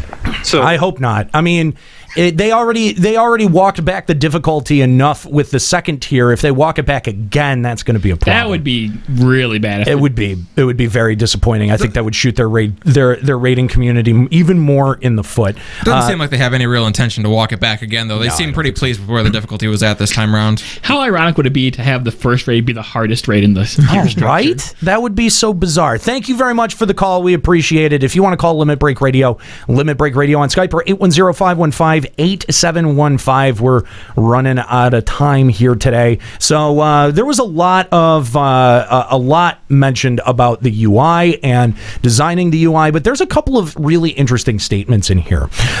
This one says, I play on a gamepad, but with the new actions added at level 60, I'm having a tough time finding space to place them. I'm assuming we will eventually reach level 70 and 80, so I think it's going to be even tougher when there are more skills. Can you look into addressing this in some ways? The answer is one of our ideas for how to address this is to actually double cross the hotbar, but we would like to keep the next expansion and the actions to come in the future in mind as we develop features. I'm very, very disappointed by that statement. Why? I don't think that they actually have a grasp on how bad ability bloat is becoming. That to me, especially on a controller, it is bad. Because to me, they just said, "Oh, we're gonna double cross the hotbar," you know, like. That's not okay, hold on, because I think that it was already really bad on controller. Like, yeah, there's an ability bloat, definitely. But I think people on controllers, even if they don't go any further than what we are right now, people on controllers are still having a problem. I agree. Yeah. I agree. I can tell you right now, like, using a controller, there, like, some jobs I'm fine, but there are some jobs where I have to go into a third hotbar, and swapping 3 different hotbars on controller is a real pain. Yeah. I just, there was a lot of really good discussion last week about, the possibility of being able to customize skills or customize, or even just have a binary choice between 2 different skills at a leveling up point. I don't see any indication from that statement. I mean, I'm probably looking at it way too much or putting too much meaning behind it, but it doesn't say anywhere in there or give some idea. Like, they're not really addressing ability bloat. I mean, for a controller, not meaningfully. They're just saying we're gonna add a way for you to fire off more abilities. They're not saying that yes, ability bloat is the problem. Being able to double tap and bring up a hotbar is a very good solution for controller players. But going forward, like, if we do get a level increase to 70 and 80, if we get an ability every 2 levels like before, but the way that I read it is that they want to come up with a way to deal with the ability bloat right now. Obviously, taking away abilities isn't on their mind, right? So the double cross hotbar. But going forward, I think they're going to keep in mind that, okay, yeah, ability is fucking bloated. So that's something we have to keep in mind when we come up with new stuff. Yeah. So I don't think it's necessarily saying, oh, well, as new stuff comes, we'll deal with it. I think they're going to try and put a band-aid on what's there now. And going forward, they're going to try to limit what they create or something like that. There was another question in here about add-on progress. Could you tell us what progress of the add-ons is? I apologize that this is taking a while is the answer. Since there have been a lot of discussions about the DPS meters, we have been putting it aside. We had been working on add-ons originally with the goal of implementing it half a year after launch of A Realm Reborn. However, wow, that... Oh, come on. However, we were looking at features that would not create any inequalities between PC and PlayStation users. And one of the reasons that we are behind on this is due to lack of room to do certain things on the PlayStation. PlayStation 4 limitations. Oh my God. Fuck off. Not just that. What this is saying to me is that we're not getting a back end. Add-ons are things that they want to. Fucking Square Enix, let the players do your job for you. Yeah. Honestly, Seriously. just make a fucking back end, and then the amount of add-ons are going to come out will fucking explode your brain. This is retarded. They're saying that because PS4 users exist, we don't want PC users to have an unfair advantage. That's what they're saying. Yeah. Too fucking bad. I mean, that's the problem. Then if you take that stance, then you can't reasonably enforce any third-party programs that are used to play your game. And you are 100% now limiting your game. Yes. Period. Yeah. You have just put shackles on what your game can accomplish. Yeah. PC people are under attack. Wow, this is one of the worst things that I've ever heard. Yes, this just fucks me off more than anything else. That statement is very, very disappointing. It what, Kala? Very disappointing. I said it fucks me off. Fucks you off? Fucks you off. Sorry, it's a English term. It's really disappointing to hear this. Understatement, Aniro. Because it really is. I mean, they've got to. You know what? If it really is on PlayStation's hardware or the ability to put software on their network, because I mean, we were told that we were supposed to be getting some kind of mod support for Fallout 4. That hasn't materialized yet. Maybe it is more difficult on a console. Maybe the console makers are making it more difficult. Well, that was supposed to be coming in April, so I don't think that they've pushed that back at all. But for PC. Yeah, but not for consoles. There's no clear day on when consoles one's supposed to come. No, I don't think so. I don't think so. There was because they made a big deal around Fallout 4 was that you're going to have mods on consoles, right? And that was the first time that was ever going to be done, and Bethesda was going to clear the way for this to happen. Mm-hmm. And yeah, you're right. It does sound like Square Enix wants to publish these add-ons themselves and make it something that you have to not buy, but you have to go through them to get initiate through the game. Yeah, there's I think Elder Scrolls Online does that, and it's a terrible system. It's a terrible system. Just make an API and allow PC users to have mods, period. If console users don't like it, they can play on PC. Exactly. Still butthurt. And you know what? This just makes me not even want it on Xbox. Because this is not exclusive information that PC users can't or won't share with the rest of their party or can't or won't share with PS4 users. This is not some proprietary information that we're running on our computer so that only we can see it. But this is information that you want to share with your party, especially if someone is underperforming. Yes. To play the devil's advocate, though, there are certain things. For example, World of Warcraft, probably one of its most famous add-ons is Deadly Boss Mods, which basically telegrams everything a fight is going to do. If there's an AoE coming in, it's going to let you know. If there's a phase change, it's letting you know. Right? Most raids back when I played required you to have Deadly Boss Mods. If you didn't get in. So this could start to segregate PC users from PlayStation users, depending on what kind of add-on came out. That exact straw man was erected when we had hunts and when we were dealing with the guild work issue. It is a non-starter. It is a non-starter. There is no raid group that is going to make hardline requirements, and if they are, they're a dick raid group. Yeah, especially because the way that these fights are so scripted that it's just as easy to just memorize them. Exactly. And you really won't need that add-on at all. You think? No, I maybe for progression or world first thing, but dude, outside of that, I do not see it. You don't know the power of the DBM. I don't see it. Because you don't need it in most practical applications. You do need it when you're on the bleeding edge of trying to progress on endgame. And the thing is that more casual or mid-core raiders would benefit from having this tool in a way that is sanctioned and controlled by Square Enix. I do agree. As opposed to having to I do agree that the benefits would outweigh the cons, but if Square Enix has showed us anything, it's that they're going to cater to the downtrodden minority. It's dumb. Yeah, it is dumb. There are so many fights in World of Warcraft where I don't know what the hell's going on, but when I hear, run away, little girl, you know to run away. I know I need to move.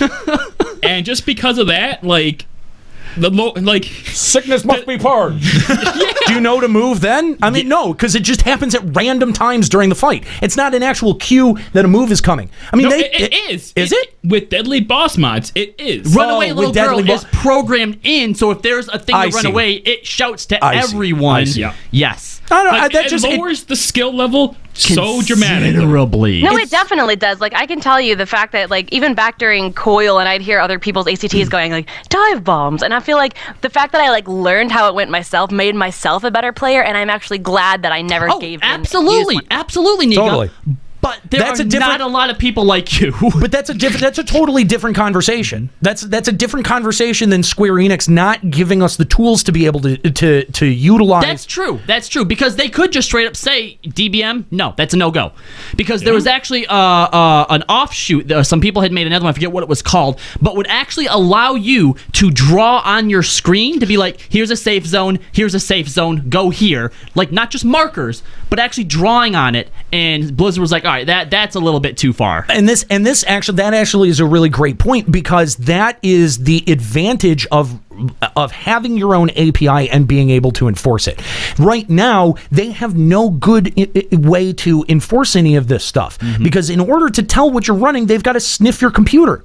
You know, like, and I mean, clearly they have the ability to do that. Clearly they have the ability to log a whole bunch of shit over and over and over again. You know what I mean? Like, it just seems it seems like they're really painting themselves into a corner by saying no, you can't use this, but saying it in a way that's completely unenforceable, and also at the same time going, yeah, but you kind of need it. God, they've shot their game in the leg so hard. It hurts. It hurts make sometimes. The API, Square Enix. Really, yeah. Please. That's dumb. Anyway, there's more questions in here. If you are curious about creating UIs for MMORPGs, there's a lot of statements about that. There's also some statements about switching bars from PvE to PvP and back, more macro space, saving HUD layouts, the debuff display limit, glamour. That's a big deal in like Void Ark and shit, how you can't say your debuffs on the boss. Oh that is true. It's so annoying. No, that is true. That is not that it matters. That is very irritating. And some others. If you want to check it out, it's over at the Lodestone. I'm sure that they've released the another quick translated thing questions to mention too is that there's a fan translation on a community aspect that apparently says that we're going to be seeing new wards in patch 3.3.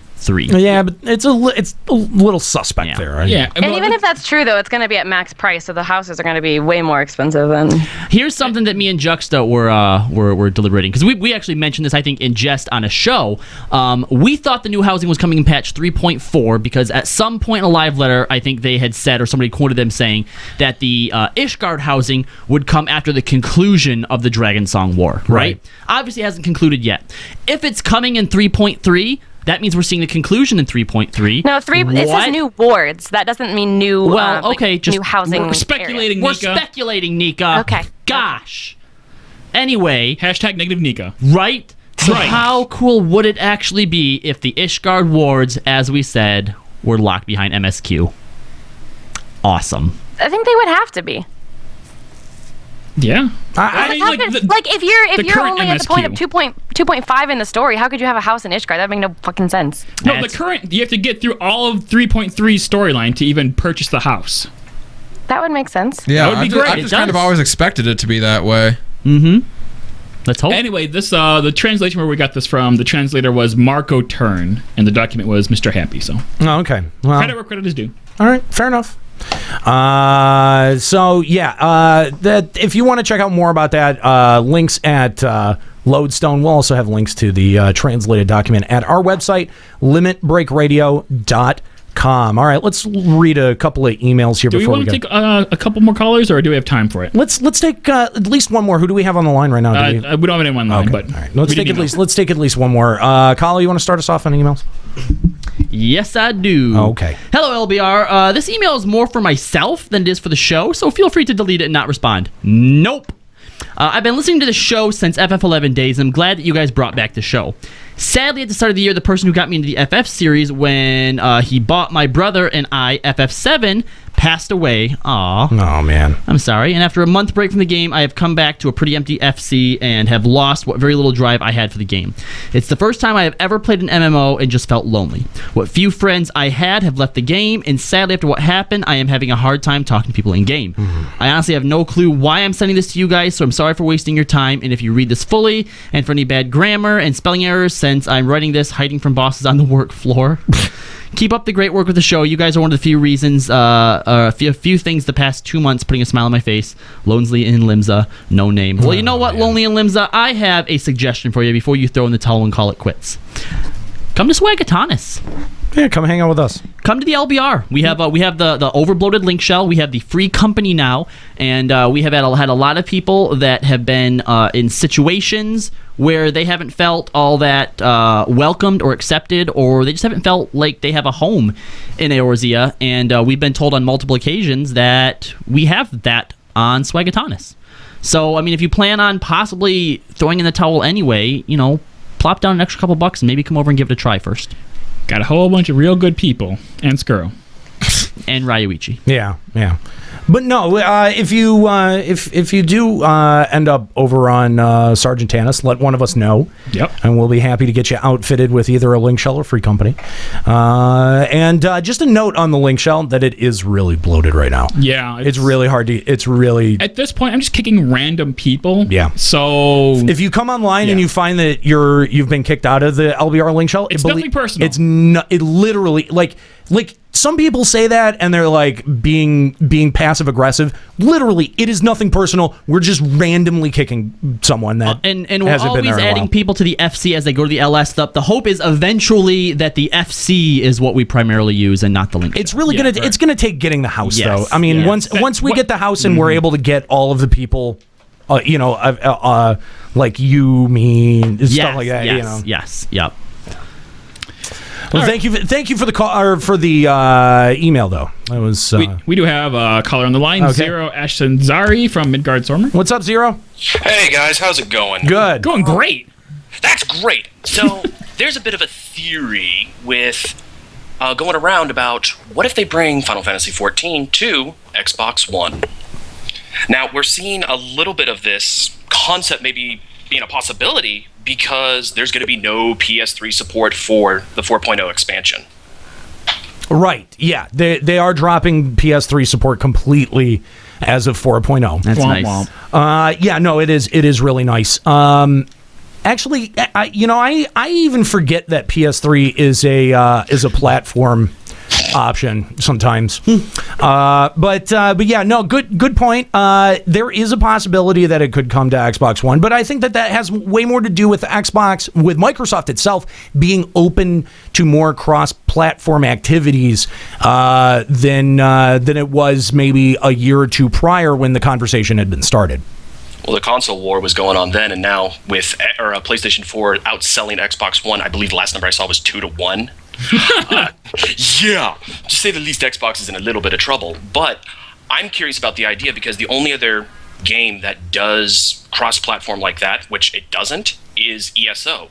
And this would be the only game that plays on Xbox One, PlayStation, and Steam, and PC. And that the players are all playing together on the same servers, right? Yeah, no, it will be if FF14 does it, it will have that title of being the first that is playable across the most popular gaming platforms.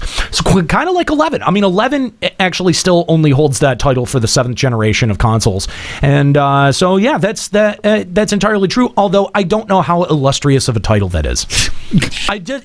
FF11 didn't seem to see much of a bonus from that. It seems still going though. It is still going. Oh, and there's rumors of FF11 being ported to mobile. Not I don't know if those are just rumors anymore. I'm pretty sure that's happening. Yeah, it does sound like that is actually happening at this point. Yeah, Rocket League does it too between PS4 and PC. Rocket League. That is true. Are they on Xbox though? I don't think that they are. So. I don't think that they are. No, I don't think that they are. So, Well, they did. No, but Microsoft did say that it would be coming. Did they? Okay. That Rocket League would be one of the first. Oh. Yeah, so. All right, then. All right, thanks for the call. We appreciate it. We appreciate it. Let's take another email here. Yeah. Hey guys, just want to talk to you about the customization topic you talked about in episode 56. You talked about SE foregoing raising the level cap instead for a skill tree system or a system similar to merit points in FF11. However, there still wouldn't be customization. The community would still spreadsheet out the best/most useful trees or merits and expect you to have those if you plan to raid or do anything endgame. I would rather, if they do raise the level cap, which they are probably going to do, would be to get job traits, not class traits, job traits that change or upgrade or current abilities. I think I emailed you with that idea before. On the topic of 4.0 not being story gated, I think there is a middle ground that SE should consider. I think the main problem that Heavensward faced was that you had to have all the story for 2.0 to 2.5 done to access Heavensward, which was bad because you had new level 30 jobs locked behind level 50 content. My solution would have been to have a level 30 quest that lets you into Heavensward while keeping the MSQ locked behind the 2.5 story content. This would have allowed level 30 characters access to Dark, Astrologian, and Machinist, but nothing beyond Ishgard. I think the same concept would work in 4.0. Have a quest that allows us access to the new area so we could unlock the new jobs and such, since those will probably start at level 30, but keep the story locked out behind whatever patch Heavensward ends on, so that the story stays ongoing. Just some thoughts, Burning Skull of Gilgamesh. I like that idea. That's a pretty good idea. Yeah, that does make sense, like, because you have to do all the level 50 stuff to get 2.55 and then go back to level 30 and then go back to the old areas to level up your new jobs. That was a little weird. Yeah, and as long as they made the quests for the abilities from level 30 to 50 or whatever the new job is unlocked, like able to be gotten without a whole bunch of extra areas and things that you can't get to yet, I think that would work. Not to mention that if you level from 1 to cap just doing story stuff anyway, it doesn't matter. Because even if you go into a new MMO that isn't story locked, you still have to get from 1 to cap before you can get into endgame stuff anyway. Or at least the new content. Yeah. You know, we can't all be sorry that everybody isn't WoW and just gives you free level 80 or 90 or 100 characters. But that's the way that MMO companies or games just in general have started to approach it. Like, I just give them a character at cap. Yeah, it's bullshit though. It sucks. I hate that. Yep. Right. And to comment on the whole customization thing too is, yeah, you know what? If you have things that are directly affecting your damage in combat, then yeah, somebody is probably going to spreadsheet that shit out, okay? But you're always going to have those people. And that's not going to stop other people who aren't as concerned about the best fucking possible DPS exploring with and having fun using some of those other options. And it also comes down to how good your development team is, right? Like, if you can actually come up with new fun things to add that don't attribute specifically to DPS, then you can, have different options available that people will pick over other things without the whole spreadsheet crap. Yeah. Yeah. Let's move on. Next email. Let's do one more. Oh, this one's kind of long. Yeah, it's a long one. Want to get one more person on the call? Let's do one more email. Okay, we are pretty long. Yeah, we're running kind of long here. All right. Do we want to do the long one there? Yeah, go for it. Alrighty. Good morning, LBR. I'm Trina Reyes. Is that the right one? Yours looks longer. No, that's right. Oh, okay. I'm Trina Reyes from the Cactar server, and I wanted to suggest a way to allow for job-specific customization while also not making a weird change like removing leveling or not giving us new tools to play with. There's a concept I like to refer to as tangential progression. Tangential. I like tangential.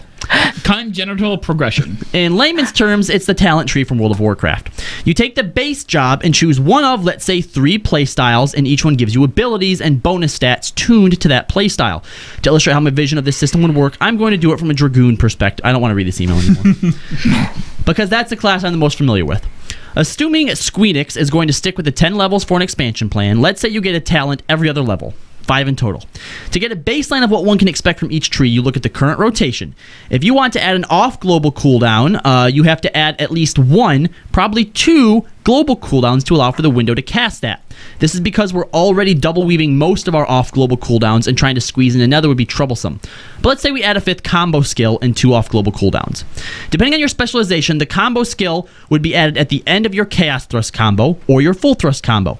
This means the other 2 talents are passive traits, be they stat buffs or adjusting pre-existing skills, not traits that adjust the new skills, because that would be wasteful and boring. It sounds like math. Right? Dragoon already has 2 dynamics that can be easily honed in on. They're Jumps and Geiger Skogel, Blood of the Dragon. So if we create 2 talent trees that start with adjusting Blood of the Dragon, one tree focuses on buffing our current jump damage while adding a pair of new jumps. The other focuses on, bear with me on this, skill speed, adding 2 off-global cooldowns and increase Blood of the Dragon's duration to allow you to Geiger Skogel on cooldown. This will create a dynamic where one type of Dragoon focuses on the burst damage from the jumps and the other focuses on sustained damage from Geiger Skogel. The third tree would probably focus on dot damage and buffing the party. Battle Litany for the best skill. As for the 2 job trait talents, you could have one that gives you bonus stats to what you want to focus on, crit for the jump tree, skill speed for the Geiger Skogel tree, and maybe determination for the dot tree. I haven't put much thought into the third one, which does bring up the interesting point of why not stick with just 2 specializations for now, but add new ones as you expand the game. The answer to that question is really up to the dev team, and if they think they can add the manpower to handling 3 trees for each job, or if they should stick with 2 until they do.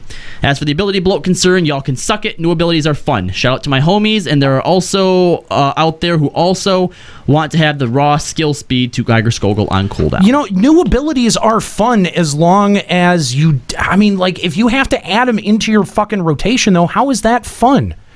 Like, how is just making your rotation longer fun? My fingers aren't long enough for all these numbers. That's my problem. I'm at the point where I'm getting fucking hand cramps. Yeah, if you want to add more abilities that serve as like support abilities, or just kind of cool little things that help you in some way other than damage, that's always cool. New utility stuff. Yeah. But, God, the last thing we need is just fucking more shit to stick into our rotation. Yeah. One thing that's interesting about the way they present it is the needing of different stats for different trees that you go into. I think it would be kind of interesting to say, okay, I got this gear, which has a ton of skill speed on it, which would be worthless otherwise, but if I spec for Geiger Skogel, then I can make use of that piece of armor. No. That's an interesting way to look at it. It is. Yeah. All right. Well, thank you for the emails. If you would like to send an email over to Limit Break Radio, hosts at Limit Break Radio is how that gets done. We really do appreciate your emails. We also appreciate all of your calls. Limit Break Radio on Skype, 810-515-8715. Make sure you tune in next Sunday at 1 p.m. We'll be starting Limit Break Radio. And if you catch us from the beginning, maybe you'll have a better shot at calling. We do want to thank all of our callers, including Joe Never Fails and Sly. Thank you very much for calling in and hanging out with us and sharing some opinions about both Live Letter 28 and patch 3.25, as it's going to be incoming this week. Guys, this is the first week that Final Encountercast is going to be starting a weekly schedule, so we're going to be popping over to Final Encountercast after the show wraps up. We hope that you will join us over there. We're going to throw out a host, so you can stick around here, or you can just head on over to twitch.tv/Final Encountercast and get yourself all nice and comfortable, because that show is coming up at 5 p.m. today. All right, I want to thank you all for catching us live here on twitch.tv/Limit Break Radio. And I want to thank my co-host, Juxtaposition, Kalo Landis, Nika Kyanian, and Ascalia Rayumasa. Even though they're not here, Papa Woody and Kookie, thank you. Here in spirit, I really do appreciate your guys' hard work. So thank you guys so much. Thank you for listening. I'm Aniro. Keep listening.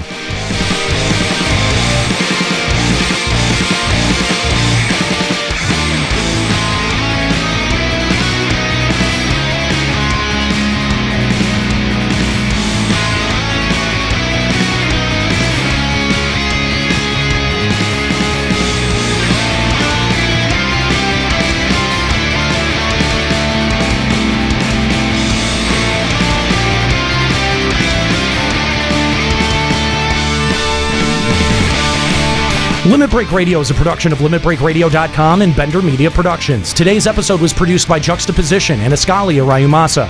Final Fantasy XIV and Eorzea are trademarks of Square Enix. Funding for Limit Break Radio is provided by Miri Kennett, Captain Failboat, Zurian Urexin, Azura Giacho, Bianca Forwind, Kalina Ashsaver, Thor Carson, My Waifu, Satori Komeji, Darbykins, Sakura-chan, and fellow Limit Break Radio listeners. To support Limit Break Radio, visit patreon.com/Limit Break Radio. Opening music in this episode from Daniel Lambie. Listen to Man with the Machine Gun and other great tracks at facebook.com/Daniel Lambie Metal Gamer. Closing music in this episode provided by Husky by the Geek.